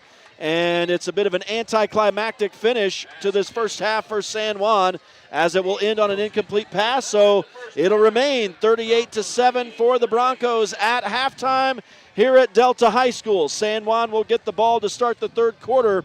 We'll take a break and we'll return for the halftime show. It is Friday Night Lights on Red Rock 92 and StreamUtah.Live. Since 2009, Blue Mountain Hospital has set the standard for rural health care, bringing excellence in healing, quality care, and inspired staff to San Juan County. We offer the county's only accredited sleep center, compassionate labor and delivery, top-tier emergency care, and flexible dialysis options. At BMH, our comprehensive services are delivered by a passionate team. Visit bmhutah.org to learn more. We can't wait to meet you. San Juan Public Health in Blanding offers vital records, immunizations, WIC, and health education. Protect your family's health with our services. Visit 735 South 200 West or call 4355-873-838. Need insurance? Jeff Nielsen at San Juan Insurance in Blanding offers auto, home, life, and health coverage. With more than 25 years experience, call 435-678-3223 or visit 60 North Main Street today. Holiday Construction is your one-stop source for gravel, concrete, excavation services, and custom hauling. We've proudly served San Juan County with quality and dedication for over 40 years. Call Holiday Construction today at 435-678-2028. We're proud supporters of high school sports and our community. With a changing economy and advancing technology, it's time that marketing and selling of real estate in San Juan County catches up. Four Corners Homes and Property Management is changing the game. Every Four Corners Homes listing includes 3D mapping and virtual tours, professional photos, a digital and global 21st century footprint, and marketing exposure that makes it easy for buyers to find and identify what makes your listing unique. Marketing and exposure sells real estate, and if you want the best, you need Four Corners Homes on your team. Find us at fourcornershomes.net or call 801-404-0058. Oh, yeah, I got it. How to nourish plant. How to rescue plant. How to... Where to buy new plant.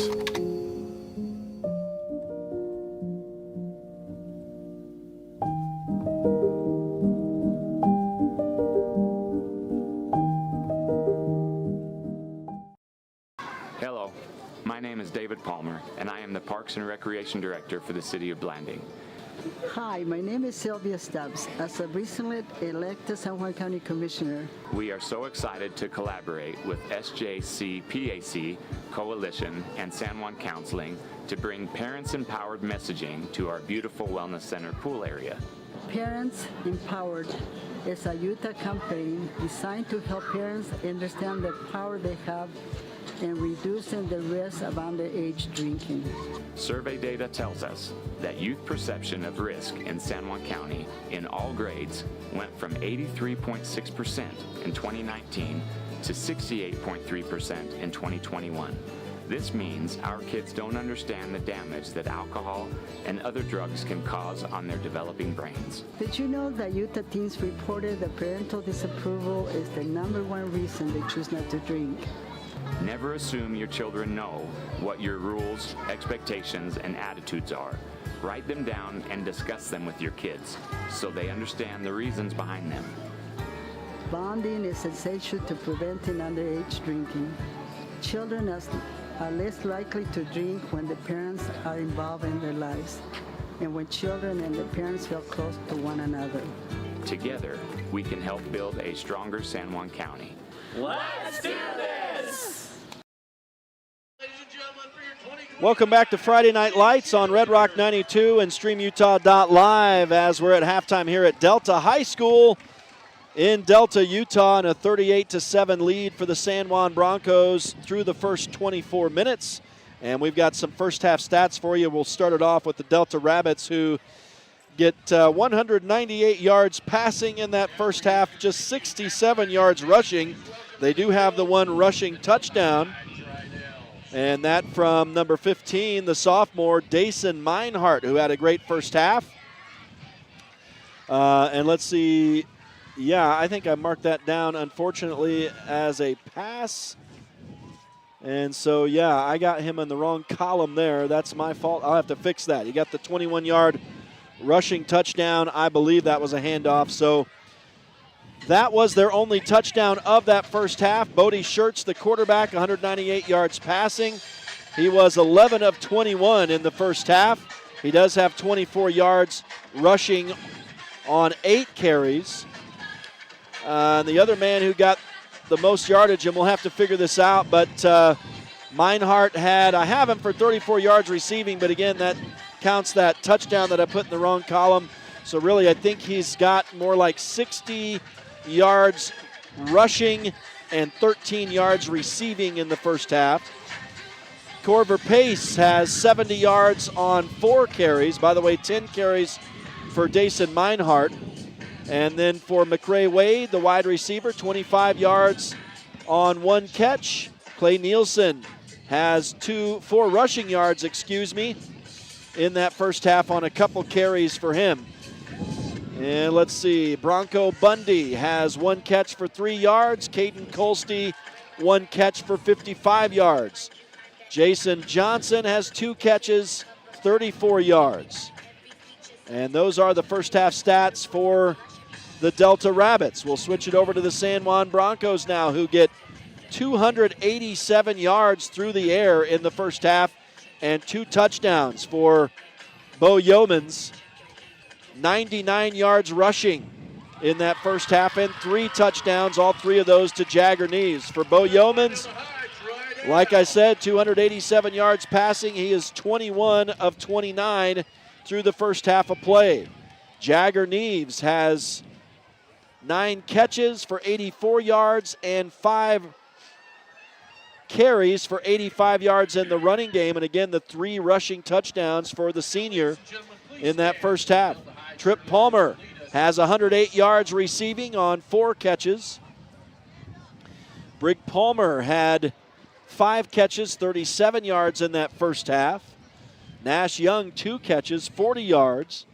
Jace Razor had 1 touch in the first half, a 14-yard run on his 1 carry. Mike and Keith had 1 catch on a Bo Yeomans pass for 24 yards. So the Broncos, 386 total yards of offense in that first half, and they lead the Delta Rabbits 38-7 tonight in Delta. We will step aside once again. When we return to Delta High School, we'll continue the Friday Night Lights halftime show. We'll see if we can get you some scores from around the area and across the state. And stay with us. It is Friday Night Lights halftime show on Red Rock 92 and StreamUtah.Live. Ready to own a home across Utah or Colorado? The Britt Barton team at Primary Residential Mortgage, with over 30 years experience, delivers custom loans, great rates, and friendly advice. Sit with Britt and begin your journey today. Primary Residential Mortgage Incorporated is an equal housing lender, MLS number 3094. Pain or injury sidelining you? Precision Rehab restores you and your loved ones back to peak performance with physical therapy in Monticello, Blanding, Montezuma Creek, and Monument Valley. Covered by most insurances. Call 43567-83869 or visit precisionrehabutah.com. Planning a weekend project? Red Zay's Hardware in Blanding has paint, tools, grills, and yard supplies from top brands like Craftsman and Weber. Visit us for great deals and expert advice.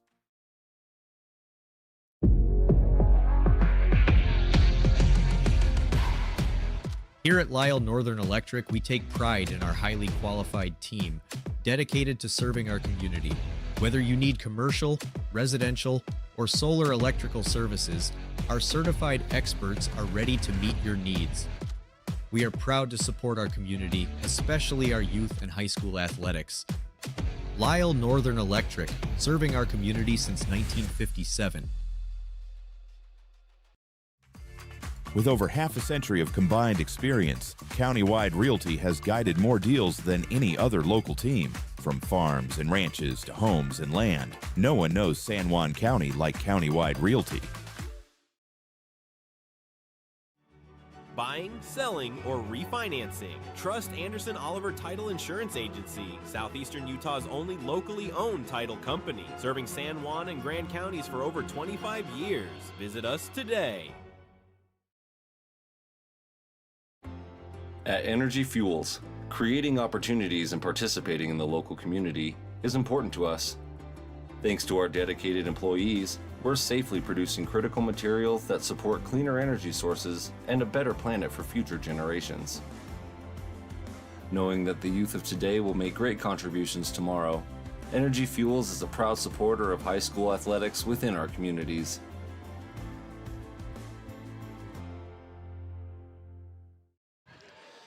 Welcome back live, Friday Night Lights on Red Rock 92 and StreamUtah.Live. Delta High School, the site of our broadcast tonight, and the San Juan Broncos leading the hometown Delta Rabbits 38-7 at halftime as we continue the Friday Night Lights halftime show here on Red Rock 92 and StreamUtah.Live. It's Rhett Sifford and Art Adair welcoming you back, and I'm going to let Art take over for a minute as we might have some halftime scores for you from around the area. Yeah, two-way scores reported so far according to the Des News.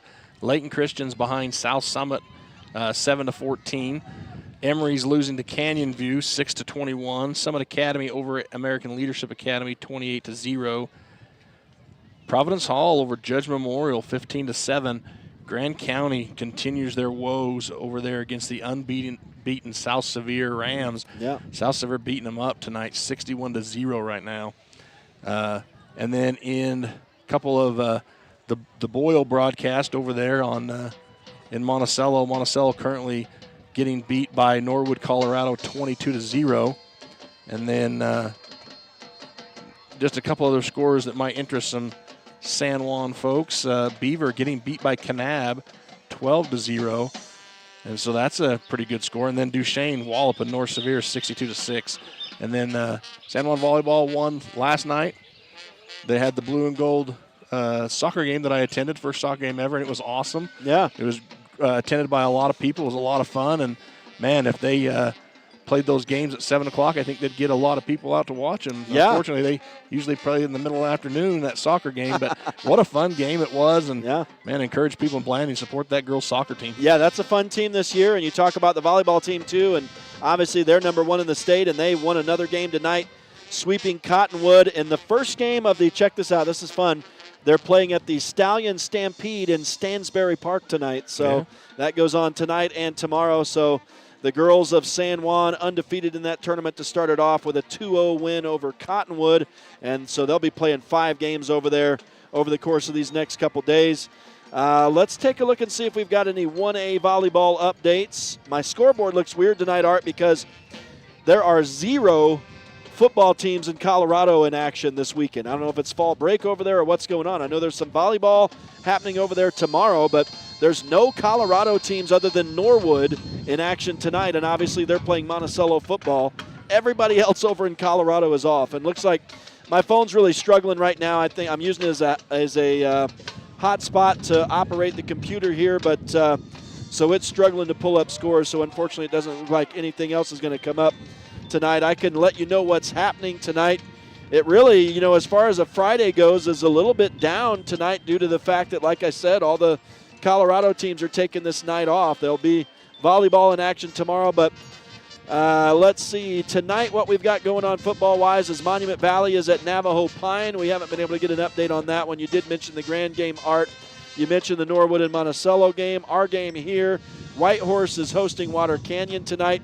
On the volleyball court tonight, Monument Valley was scheduled to play in a tournament in Aztec, New Mexico, but I'm not seeing any evidence that that's happening. A lot of times that's just posted later.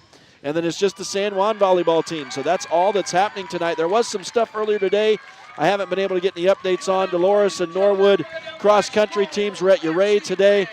And the Green River baseball team did lose to Paiute today. I believe that final was 11-1, something along those lines. So we did have a final on that one. And that really kind of wraps up all the scores from 2A football and then all the sports in our area so far on this Friday night. Yeah, lots of football games tonight, obviously, and man, a couple high-scoring ones. That Grand County team, I tell you, I feel bad for them. They are just taking their lumps. Yeah, for sure. And obviously, we'll play them later on in the season, but yeah, they are struggling, looking like they're going to probably fall to 0-5 on the season tonight. Or is it, I can't remember if it's 6. Yeah, 0-6. Well, in South Sevier, who San Juan will travel to play towards the end of the season, they're undefeated. 5-0. And they're ranked number 2 in the 2A right now. And, man, that could be, if they continue on their winning streak, that could be a heck of a game to travel over to Monroe and have an undefeated South Sevier and a one-loss San Juan if they both get there. And that's not something we've said anytime recently. No. We'll see, I think, once they start getting deeper into the region schedule, how things keep looking. But, yeah, that's a game on the horizon. Of course, the Broncos have to finish here tonight, but then they've got a tough matchup with Manti next week in Manti as they finish a blast of road games here in this season. That will be, I think, the fifth road game. No, it'll be 4th road game and only 2 at home, and then they've only got 1 more at home. So, at least in the regular season, it's a heavy road schedule, obviously, this season. We're going to take one final break to close out this halftime show. When we return, it'll be the opening kickoff of the second half. The Broncos are up on Delta 38-7. And at Delta High School tonight, San Juan getting the football when we come back. Stay with us. It's Friday Night Lights on Red Rock 92 and StreamUtah.Live. Blue Mountain Foods, Monticello's hometown grocer, offers fresh meat, deli, bakery, and curbside pickup. Check BlueMountainFoods.com for weekly specials. Open 7 a.m. to 9 p.m. at 64 West Center Street. Canyonlands Tire and Blanding offers top quality tires, auto repairs, and fast service. Stop by for all your tire needs. Your local tire experts at Canyonlands Tire. At Red Mechanical, we believe strong communities start with strong support, and that includes cheering on our local high school athletes. We've proudly served the Four Corners with dependable HVAC and plumbing solutions, keeping homes and businesses comfortable season after season. From the field to your front door, we're here for you. Red Mechanical, proud supporters of high school sports and our local communities. San Juan Building Supply in Blanding has lumber, tools, and building materials for any project. Enjoy quality products and expert advice. Call 435-678-2000 or come in and see us at 1050 South Main Street. Lee Collision Repair and Restoration in Blanding offers top quality auto body and glass services. Visit us on North Grayson Parkway or call Jackson at 435-485-0069 today. San Juan Credit Union, providing exceptional financial products in southeastern Utah for over 60 years, is proud to support our local high schools. With branches in Blanding, Monticello, and Bluff, along with an ATM in Montezuma Creek, access to those products is easier than ever. San Juan Credit Union offers checking and saving accounts, bill pay, a wide array of loans, and much more, all on a full-service website and mobile app. Plus, they're federally insured by the National Credit Union Association. San Juan Credit Union, your money, your future, your credit union.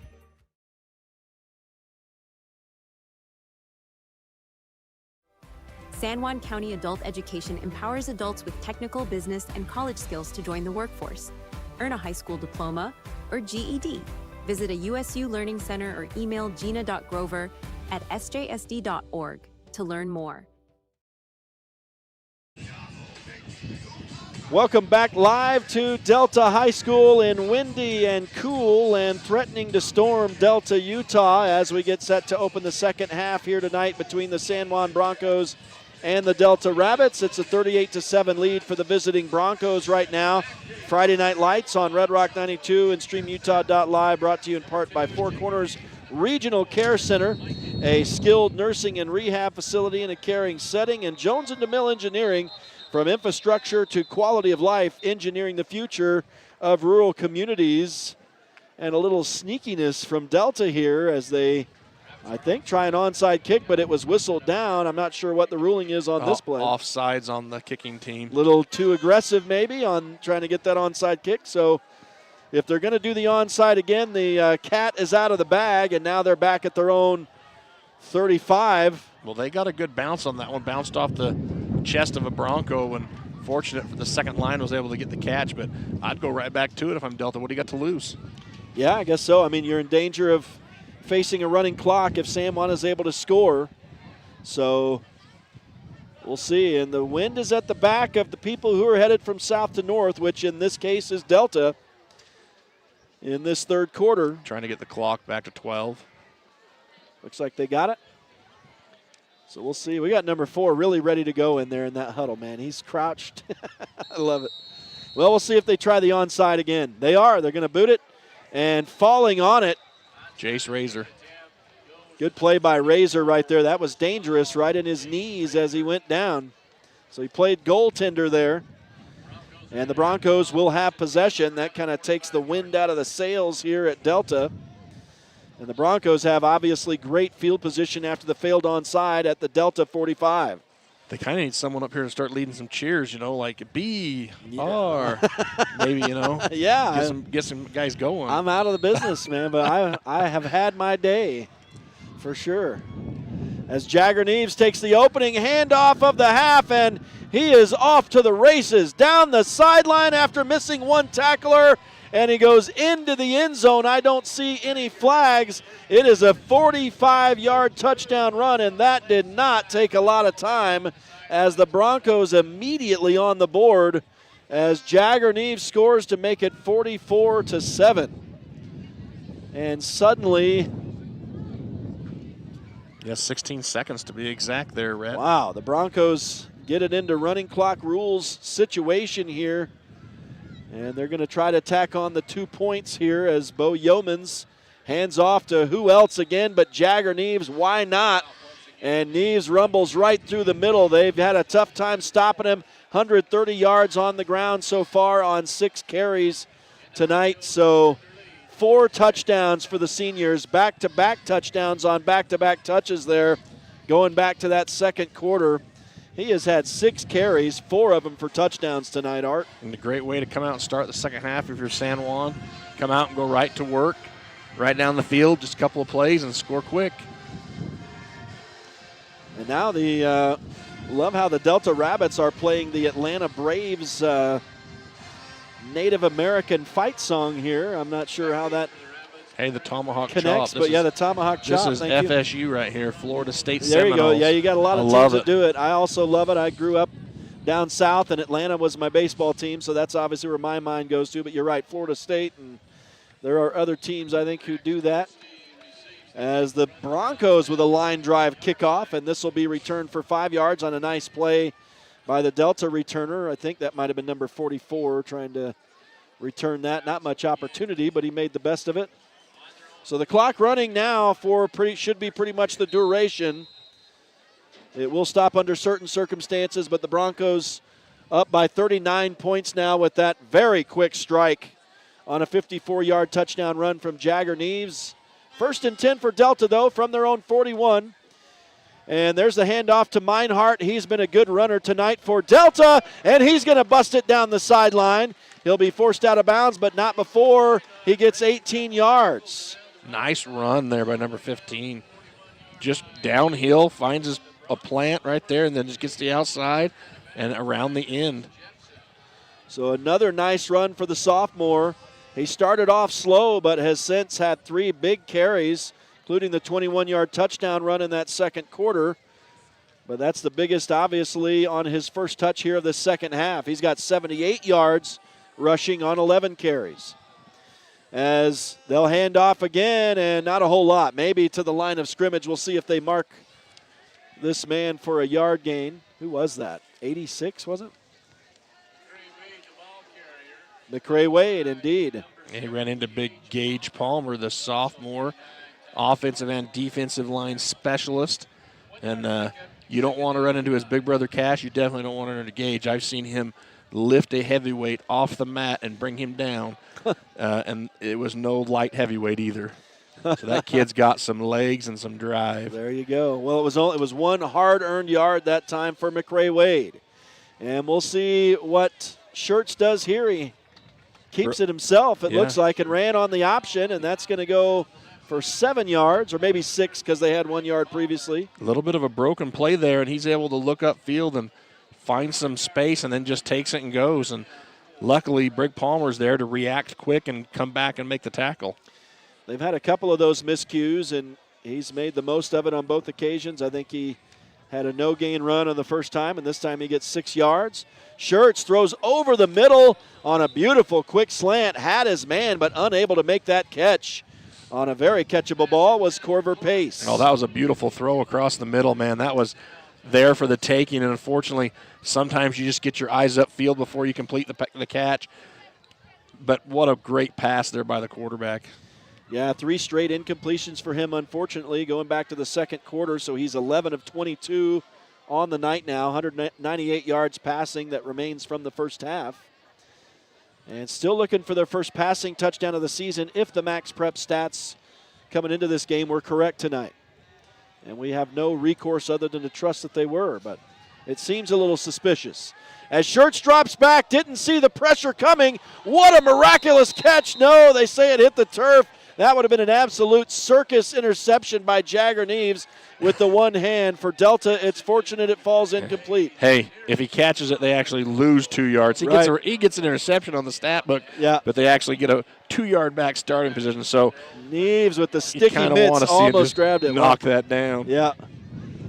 So I see. That was a turnover on downs on the incompletion. I did not notice that. Thank you, Mr. Adair. So the drive stalls right there for Delta. They were in San Juan territory, but the Broncos are going to take over at their own 35 or thereabouts. There's a complete pass to the far side, and I'm not seeing who that is. There's a big-time hit up high on him. Nash Young on the reception. He's going to go 12 yards on a pitch and catch from Bo Yeomans. That's his 3rd catch. Good to see him back healthy, and that little shifty right there definitely has strength back in that ankle and able to get upfield. 15 yards receiving for the senior. There's Jagger Neves taking another handoff. He reverses field, and now down the sideline he goes. He's going to be forced out, but it's going to be a big gain before so. 5, 10, 15, 20. Looks like about a 24-yard run for the senior. And again, one of the few times he's touched the ball tonight that he didn't get into the end zone, but I thought he was going that time too. Yeah, the sideline's your friend on defense, that 12th defender, and the Delta Rabbit defender used it to his advantage. 1st and 10 for San Juan now at the Delta 30. There's a pass over the middle, complete to Jagger Neves, and he's going to rumble down again for another 20 yards for San Juan. Looks like more like 18. They're going to spot him out of bounds as Yeomans connects with him again. What a spin move there, and he almost loses his footing again, but able to gather himself and pick up another 6-7 yards on the carry. Another first down for the Broncos, down now to the 15-yard line. And Jagger gets the ball again on a handoff, makes a man miss. He's on the sideline again, and he goes for another 15 yards for San Juan, almost to the end zone as he goes down to the 2, so it'll be 1st and goal. You know, the Cowboys, when they had Ezekiel Elliott, used to have the same feed Zeke, just keep feeding Zeke the rock. And that's kind of like San Juan's motto right now. Just keep feeding Jagger. Just keep him going. Yeah, he didn't have a chance to build those stats in the first half. Every time he touched the ball, he scored. But he's going to get it again right here, and this time he will rumble into the end zone for another San Juan touchdown. That's going to make it 52-7 as the clock will continue running under running clock rules. I did think it was supposed to stop right now, but that's the case. But hey, we'll take it. It'll keep Get running. us out of the rainstorm. Yeah, that's right. That's the fact now. That's one thing that's on our mind. That's a 2-yard touchdown run for Jagger Neves. That's his shortest touchdown of the night, but 2 rushing touchdowns for him in this second half. The last 3 touchdowns by San Juan are all Neves rushing touchdowns. Yeah. He has just, I mean, he's just chewing it up out there. And he's got 170 yards rushing now on 9 carries. And they're going to try a regular point after try here and kick There's it. A beautiful kick. Flags come in late, but Trip Palmer drained it right there. Let's see who this is. is a on. late flag. I think this was Yeah. probably after the whistle, so we might see a PF right here. If you're San Juan, it's something that you don't want to see if it's a personal foul after you've scored and out of the PAT. It's not them. It's against Delta as the official's heading over to discuss with Coach Christensen what he wants to do. Running into the kicker. I wonder if it was a late hit on Tripp was my thought. So, yeah, I think and, you know, if this game was closer and it wasn't a running clock at that point, then you go back to the matrix and you're like, hey, take the point off the board, go for 2. But I think you haven't kicked in a while, and Tripp gets one through the uprights, you give him the point. Yeah, absolutely. You give him the point. Yep. Yeah, forget the matrix on that one. So it's clock running still as we're down to 4:40 to go. Again, we're in running clock rules. I think they must have heard me. They stopped it. No, it's still going. Oh, okay. They stopped it for a minute. Maybe it just stalls every now and then keeps running. But, yeah, Well. running clock rules here tonight. The Broncos up 53-7. This will be back-to-back weeks. Well, the Broncos close it out in the second half of the mercy rule in effect. Friday Night Lights tonight on Red Rock 92 and StreamUtah.Live, brought to you in part by Napa Motor Parts. Get everything you need in Blanding and Monticello. San Juan Pharmacy, serving San Juan County and supporting local teams for decades. And Westcott Motors, San Juan County's source for quality, affordable vehicles, westcott-motors.com. Big thanks to all the sponsors who make these broadcasts possible. As here at Delta High School tonight, we're hoping to not get rained out or rained on before this thing finishes up. Now that we have the running clock, we have a better chance. So we'll see as the Broncos kick it away into the wind here, coming out of the south. And Delta on a return up to their own 25, and that was a hard hit in traffic in there. I'm not sure. We see the starters maybe coming back on for right now. I'm not sure if we're going to start seeing underclassmen. The coaches over here on the sideline are starting to head down, so defensively for the Broncos, you still have the starting defense out there. So the Delta offense will begin at their own 26 as Bodie Schertz will bring them to the line of scrimmage. Delta trailing San Juan 53-7 into the final 3 minutes of this third quarter now. Again, running clock rules here as Schertz throws a beautiful ball, but it's through the hands of his receiver and intercepted. Our first turnover of the night is going to go to the San Juan Broncos as we get a flag over here on the near side thrown. San Juan returned that back to the 10-yard line or near the 10, and that's number 25 on the interception. Where's your flag at? Over here. So could be a I wonder if he was just warning. marking it. Yeah, either a sideline warning. You might have just been, I don't know, you wouldn't throw that to mark the ball. No, you have a ball marker. Andrew Nelson with the interception for the Broncos. So he may have picked that flag up, yeah. And let's see, I think that's his first interception of the season. It is. You get an unsportsmanlike on called, so I wonder if it was on the sidelines or something happened as now the official comes over to talk to Delta's head coach. You said Andrew Nielsen, right? Yes, on sir. The interception. Number 25, Andrew Nielsen. His first pick of the season. Junior. San Juan's 6th interception this year, so 11 takeaways for this team now. and they are officially on the positive side of the turnover battle on the season with 11 takeaways, 10 turnovers. Yeah, with that penalty, they're going to be on the 5-yard line, it looks like. Wow. First and goal. So going downhill again immediately. Jace Razor in at tailback. So we're going to start to see some different personnel here for the Broncos as Bo Yeomans looked like he was going to keep it, and then the inside shuttle pass, that bubble pass, I guess they call that. Who is 33? Help me out here. Max Stearns on the carry, unable to get in as Delta read it well and was able to bring him down with 3 guys. So Max Stearns, that's going to actually be a catch, and of course I don't have him on the depth chart somehow. Oh, he's been hurt for the last couple of weeks. He came back last week, felt good, played a really good game, and obviously he's a defensive specialist. And I think that was a negative 5-yard catch, hilariously enough. And Jace Razor. Razor on the carry will get back down to the 5, so he gets that yardage back. And let me get some stats computed here. It was a negative 5-yard pass for Yeomans. You know, you have some other guy. You've got Grady Lacey in there now at wide out. You got Jace Razor at tailback. You've got Max Stearns in there at slot. Looks like you trying to figure out some linemen. Thank you for chatting for a minute here. That helps me out. Trying to figure out some of your linemen out there. They're all huddled up right now, which they usually don't do. Yeah, and they're taking some time running the play in from the sideline, obviously. Thomas Harden in there. You've got some JV guys. You got a new center in there. You got Knight at center. Yeoman still working from the shotgun position at quarterback, and he throws incomplete on the far side, miscuing that time with Jace Razor out of the backfield. That is 33 attempts now for Yeomans, on this game, and he is 24 of 33. So I'm about to run out of spaces for him, Art. Logan Williams also out there on the, looks like number 67 on the offensive line. So San Juan cycling a lot of the younger kids in there. As the third quarter comes to a fast end because of the running clock. Yeah, indeed. Mercy rule here tonight in effect at Delta High School as the third quarter comes to an end. It's a 53-7 lead for the Broncos. They're going to have a 3rd down and goal from the 5 when we come back to start the 4th quarter. Stay with us. It's Friday Night Lights on Red Rock 92 and StreamUtah.Live. For over 75 years, San Juan Health has offered top medical care in Blanding, Monticello, and Spanish Valley. Visit SanJuanHealth.org for our services. San Juan Health, chasing perfection since 1947. Here at Utah Naval Health System, our mission statement is we exist to improve your quality of life through comprehensive, self-empowered, culturally sensitive, and amazing customer service. Need fast internet in San Juan County? Emory Telcom delivers blazing fast fiber with no contracts and free installation. Power your home with reliable connectivity. Visit EmoryTelcom.com for details today.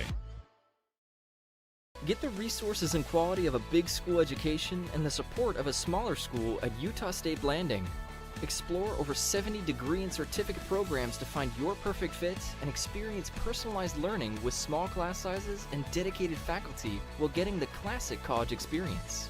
A Utah State education is affordable too, thanks to competitive tuition and tons of scholarship opportunities. Visit blanding.usu.edu to learn more about becoming an Aggie in Blanding. Welcome back live to Delta High School. Friday Night Lights on Red Rock 92 and StreamUtah.Live as we get underway in the 4th quarter here. Mercy rule in effect as the San Juan Broncos lead the Delta Rabbits 53-7. So the clock is running even though the Broncos threw an incomplete pass here. Bo Yeomans trying to hit Mike and Keith in the end zone there, but it was not to be. So that drive down to the 5 stalls right there. The Broncos unable to punch it in. And 53-7 it remains. Delta's going to take over at their own 6-yard line. So I'll give you an update here on San Juan volleyball. You already said their sweep of Cottonwood, but they also beat Hurricane today in 4. Well, there you go. So they are 2-0 to start that Stallion Stampede at Stansbury Park. Thank you to Scoot for the scoring update. Yes, sir. Thank you very much. As Delta runs for 1 yard on 1st down. Anybody see who carried that time? Maybe the quarterback?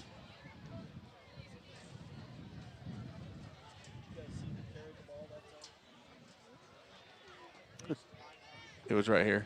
is Meinhardt. He's carried the ball all night, so I thought maybe. And it's going to go up to the 9 here now on a 5-yard carry. Again, that's a quarterback that time carrying. So 5 yards for Schertz. On his, we got Jace Reiser apparently making a catch or making a tackle for third down has not been Delta's friend. They're only 2 of 9 so far on third downs.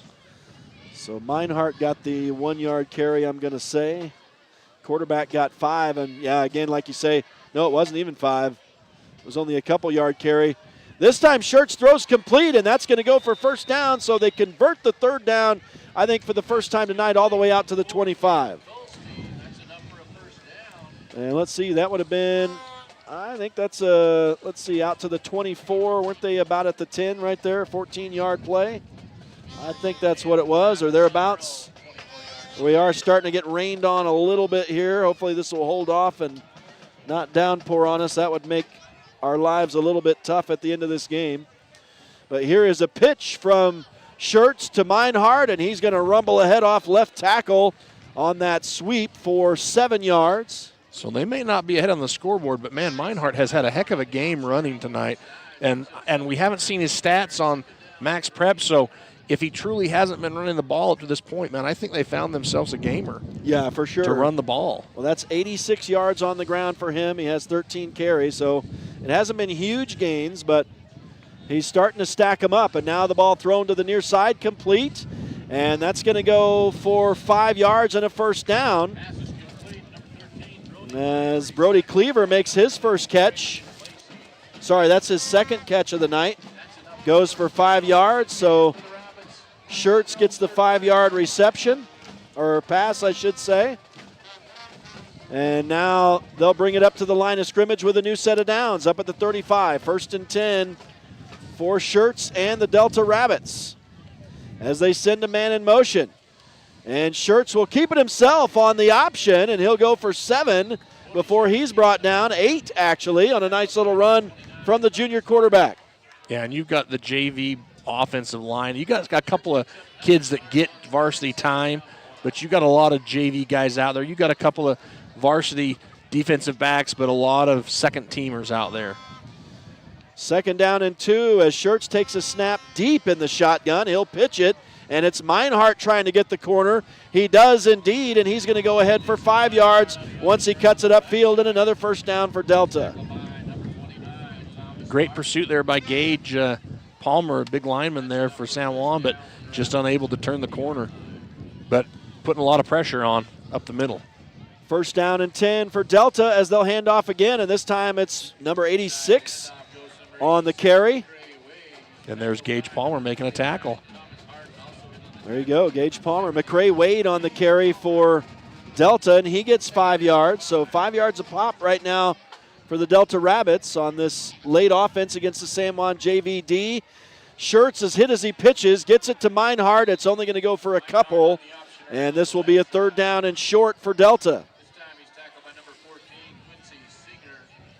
And let's see, they're going to say 3 yards on the run, down to under 7 minutes now to go in this game with a running clock. San Juan is up 53-7 in their second big win in a row. South Summit last week and Delta this week, a couple of blowouts for the first time this season, looking more like the San Juan offense or team that we came to see over the course of the past 4 years. Speaking of 4, here's a catch for number 4, and that'll go for 5 more yards as they move the chains again.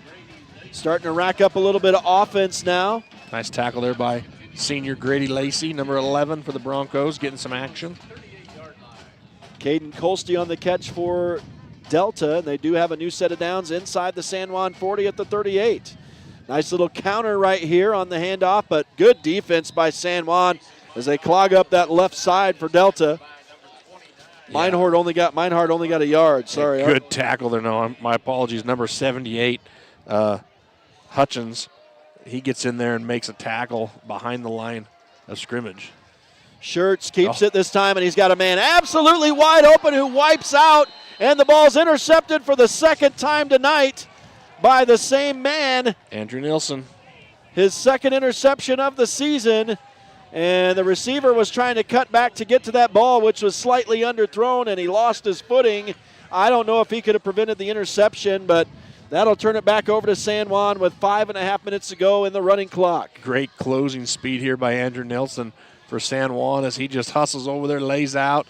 Perfect in the breadbasket catch, going to the turf, able to secure it all the way down and give San Juan a 1st and 10 with 5:10 left in the game.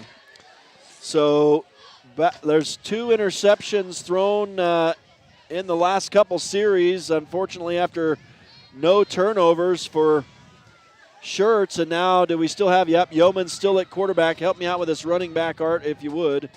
Jace Razor. Razor on the carry for San Juan. So 2 interceptions in this half for Delta. I've just got to get this put in here is what I'm doing here. So talking to myself, trying to make it happen. And the Broncos ahead in the turnover department, which was talked about in the pregame. Jace Razor ran for no gain on that carry right there. Thomas Harden also in the backfield as San Juan has went to their 2-back pro formation set.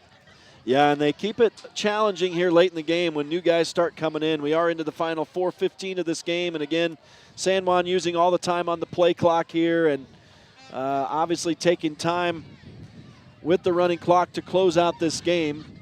53-7 is the lead right now. Thomas Harden gets his first carry of the night, and he'll get a quick 4 yards for San Juan. So that's his first touch of the night. No, they're going to give him 5.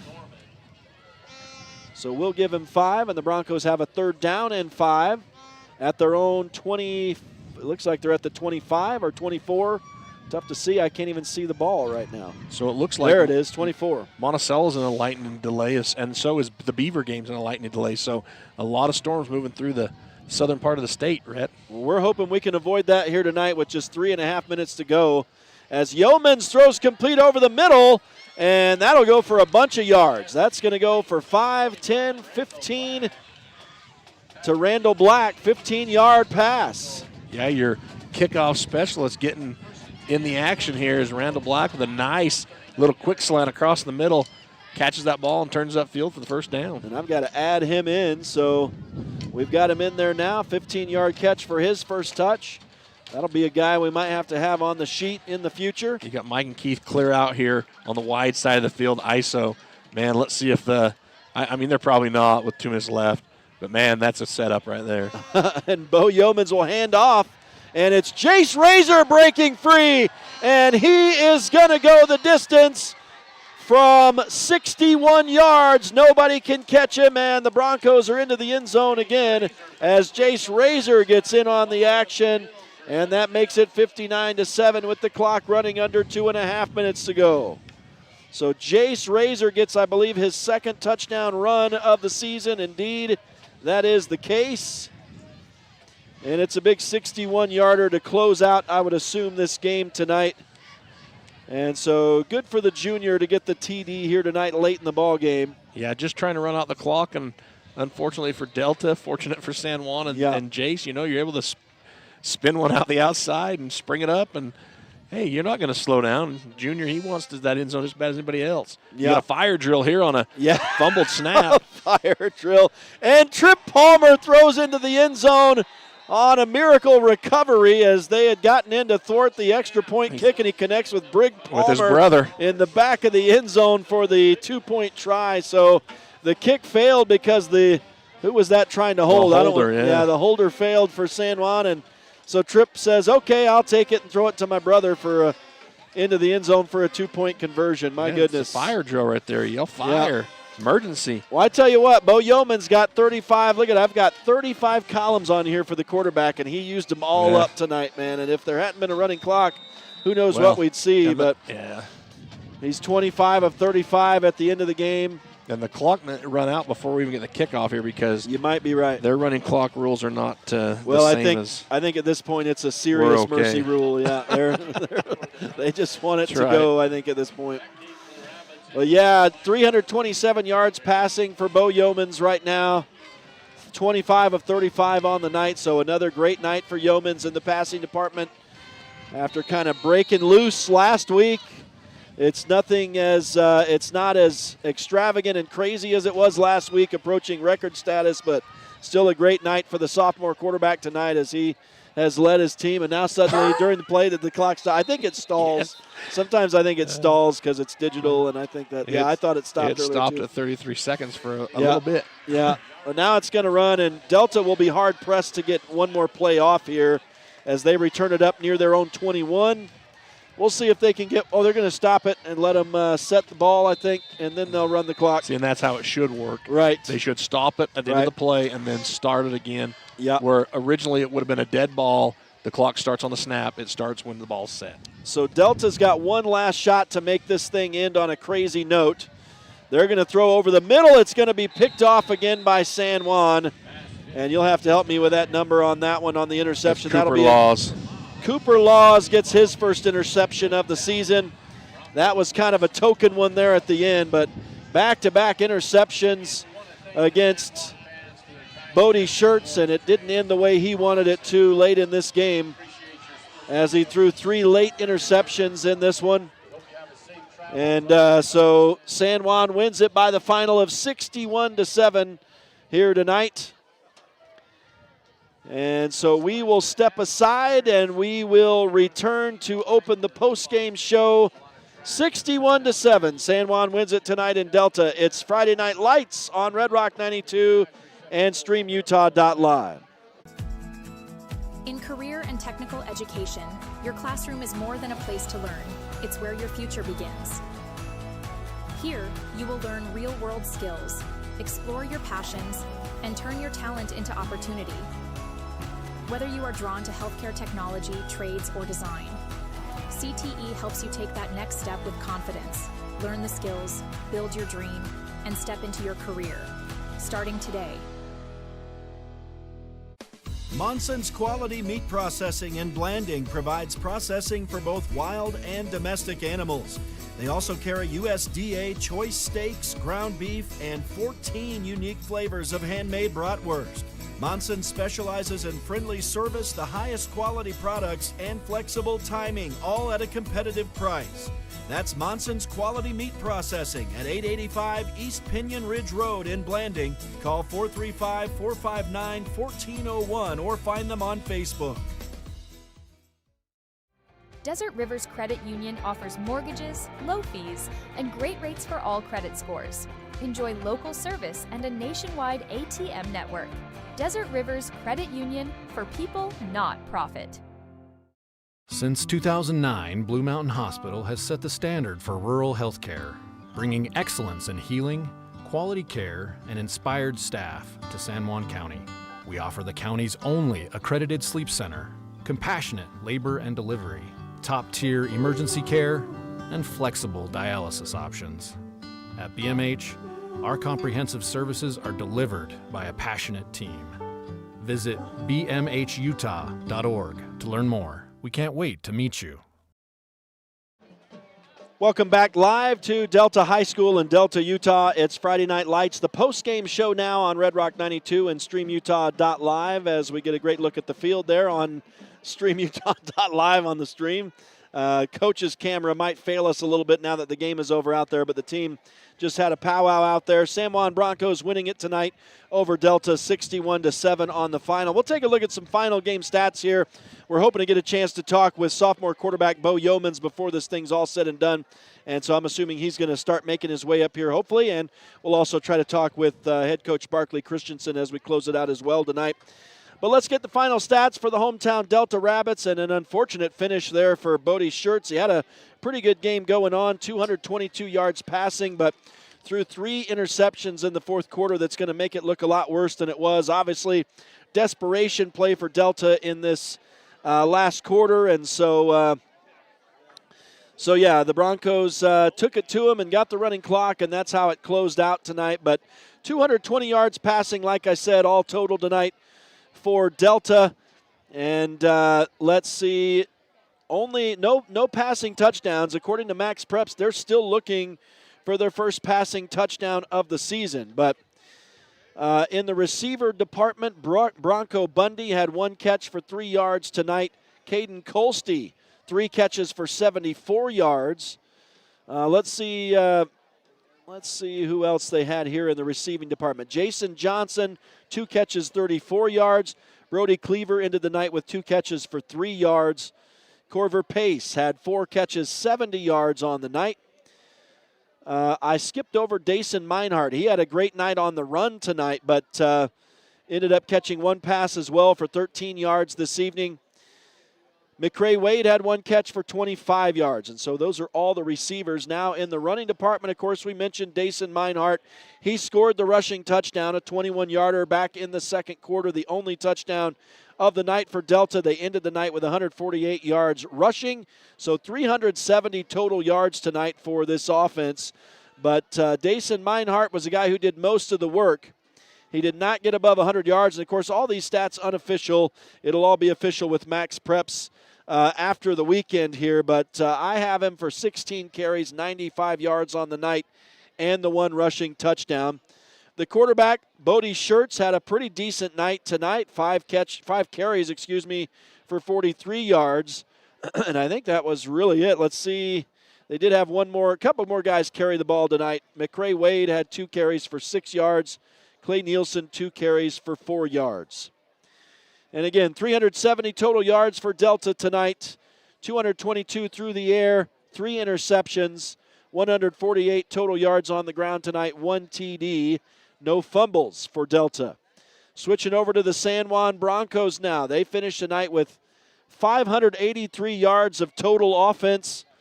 And again, this is unofficial. We had 327 passing yards and 2 TDs through the air tonight for Bo Yeomans.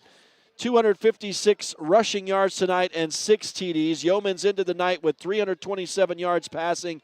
I had him 25 of 35 tonight. And again, all this unofficial. Jagger Neves with 9 carries tonight, 171 yards, but the 5 rushing touchdowns, really the big number for him tonight. So another pretty impressive night. And Jace Razor, the other man who got the rushing touchdown, we'll get to him in a minute, but Neves also had 10 catches tonight for 102 yards. And let's see, then the other receivers tonight for San Juan, Trip Palmer, 4 catches, 2 touchdowns, 108 yards for him. Nash Young had, 3 catches, 52 yards. Brig Palmer had 5 catches, 37 yards tonight. And I think everybody else kind of came on late in the game and filled in. But again, Jace Razor, we mentioned the 61-yard touchdown run. He had 80 yards on 4 carries tonight. And we're going to be joined for the first time tonight by sophomore quarterback Bo Yeomans. Man, thanks for visiting with us. It's good to finally get a chance to talk with you. I know the passing game is something you guys have been patiently waiting for it to really click on all cylinders. Last week you had a real coming out party. I mean, you got really close to setting a new school record. Yes, sir. So a great game last week and another great game here tonight for you tonight. Well, thank you. So tell me your feelings after this one tonight. Well, first I'd just like to say thank you to my linemen, because without them it definitely would not be possible to have games like these. And then I would like to say big thank you to my wide receivers.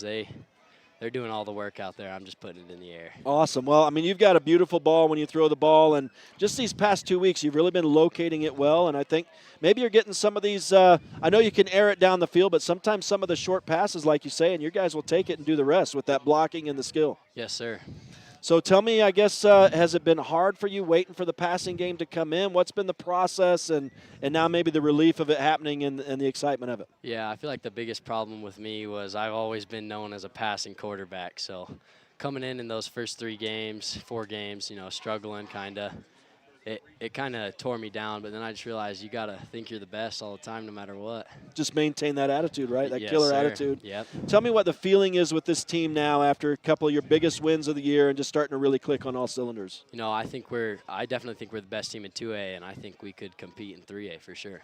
So it'd be fun to go take it to Manti next week. Yeah, so that's what I was going to ask. What are your thoughts? I mean, obviously you take it one game at a time, so you prepare for each game. I love how you guys came out tonight and took care of business against a team that you guys were heavily favored. Yes, sir. And is that what's preached to you guys each week, preparing game one, each game each week? Yeah, it's just, one game at a time. You can't get on to the next game if you don't go on to the first game, So now that you get a chance to look to Manti, what are your thoughts heading into that one next week? It's going to be a good game. It should be fun. Yeah, to it play should be against fun. them. Do you love to get a chance to play in those games where you know it's going to be a dogfight, where you're not going to be favored like you might have been in this game? Yeah, I always think it's just better. It's good learning experience, especially for me being a younger quarterback. It's always nice to just get in those high-stress moments, those, where you got to be clutch sometimes.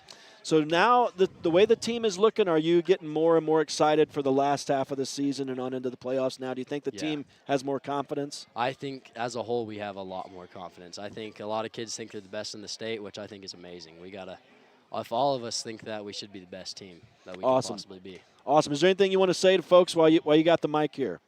No. All right, man. Hey, thanks for chatting with us. Another good game for you, man. Thank you for having me. Excellent play. It's a lot of fun to watch you play out there. I'm sure we'll probably talk to you again sometime this year. Well, hopefully. All right, Bo. Appreciate it. That's Bo Yeomans, the sophomore quarterback for the San Juan Broncos, as his team gets a big 61-7 win. We're going to see if we can pass the mic over to the head coach here. They brought the defensive coordinator up here as well. Are we going to be talking to Bobby too? Bobby says he doesn't want to talk to me, so he's just the muscle. I got you. So they brought him up here into the visiting stands to keep these guys safe, I guess, right? Yeah. Coach Barkley Christensen joined us now. Coach, you guys have had a couple big wins, starting to really look like the team that we've seen of old, obviously just executing. And what are your thoughts after this one tonight? Yeah, I mean, it was a fun, I mean, it's a good win, right? Any region win. We've had some battles over the years with Delta, and so it's a good region win. Our kids, it felt kind of weird, I think maybe 3 road games in a row, so I'm just proud of how they've responded to that. It's a lot of travel. Yeah, for sure. Came off maybe a little bit jet lagged, lacked a little bit of energy and passion there, but we picked it up there, and I mean, lots to learn from too. We learned a lot in that game. And I thought we played well. Well, I get the feeling. I won't say that you demand perfection. I know that you guys strive for excellence, is the way I'll state it. So I get the feeling that you're not 100% satisfied with this one tonight, but tell me the things that you saw that you liked tonight. Yeah, offensively we played. Obviously, we scored every single drive except the one right at the end of the half when we only had 16 seconds or something, and then our JV squad got stopped there. So offensively, I was proud. We did score every single drive. We had some penalties there that kind of backed us up. But then defensively, just when we get up big, we just kind of still – it was just like, okay, it's okay to let off. I thought we regrouped and played better after the half, and guys had more energy. But we've always got to keep the pedal down. You look at the Beaver game, you go back to that, we're up 14-0, and then we kind of let up, and then they come back and get us. So, it doesn't matter what you're up, 30-0, 39-7, whatever it is, you still have to finish the job while you're out there, be competitive. Well, I know, and we were talking before the game, you talk about that turnover situation, and obviously in blowout wins it doesn't become too much of a factor, but in close wins, turnovers can really hurt you. But you guys in these last couple games have now gotten ahead of the turnover situation, and so that's something, these past 2 games you've done really well in that department. Yeah, I was excited about that. No turnovers, we took care of the ball. Bo's done a really good job of just continuing to get better and learning from mistakes. They were kind of playing a little bit, they played a little bit more man than South Summit did. But I thought our receivers did a pretty good job getting open. Obviously, when you get up big there, you can't just keep chucking it up. So, but I thought he ran the offense well. He got the ball to open guys, and then guys made plays. Well, I knew we knew this coming into the season. We were going to have a lot of miles this year in the regular season for sure, and a lot of travel ahead. But you're coming down to the end of that. You're going to have another big trip next week. I don't know if we can survive all these road trips. We're starting to get a little tired. I know you guys got a long drive home tonight. We're going to stay in a hotel and keep it a little bit more regular. But, man, you look ahead to Manti now, and this is going to be a fun game next week between a couple of good teams. Yeah, man, it really will be. They're a Premier 3A team. I know they're losing right now, but they've got some guys. They've got some of the best players in the state, I would say. So, we're really excited for that opportunity to play a 3A team during our bye week. That's a really good team, and so I'm really excited. That's a pretty impressive bye week. That's nice. yeah. I'm excited to start preparing for those guys, and we'll just keep on moving forward. Yeah, we're going to be the redheaded stepchildren next week, I know, because that will be the game of the week on Team High for sure, because that's their hometown. So I know they'll be pumped for that. So who knows? They may put us in the grass somewhere in the corner, but we'll be there for sure, and that'll be an exciting one next week. I don't know if there's anything else you wanted to say to the listeners and the viewers before you sign off and hit the bus here. Hey, next year, this 4-game road streak will all be a 4-game home streak. So it'll be beautiful. It'll be right. I'll believe that when I see it. Yeah, they've all. Oh, they've agreed. I mean, Delta okay. has to, right? That's it's epic. Region. Summit Academy promised in writing. I mean, not in writing, but Those verbally guys. writing. They did it. South Summit promised me, and Manti That's promised awesome. me. So. All right, man. Hey, another good win for you guys tonight. I know that you're gonna go right to film. I don't know on the way home, but I know that you'll continue working. I know it's not 100% exactly where you want it to be, but you guys are looking pretty good and obviously starting to fire on all cylinders, and that's what you want to see, complete 4-quarter games. So. Yep. Yeah, Bobby's got his laptop, and we can hotspot it. So that's hilarious. We'll tag it up. You guys are relentless. Relentless. We don't have to worry about tagging it up tomorrow.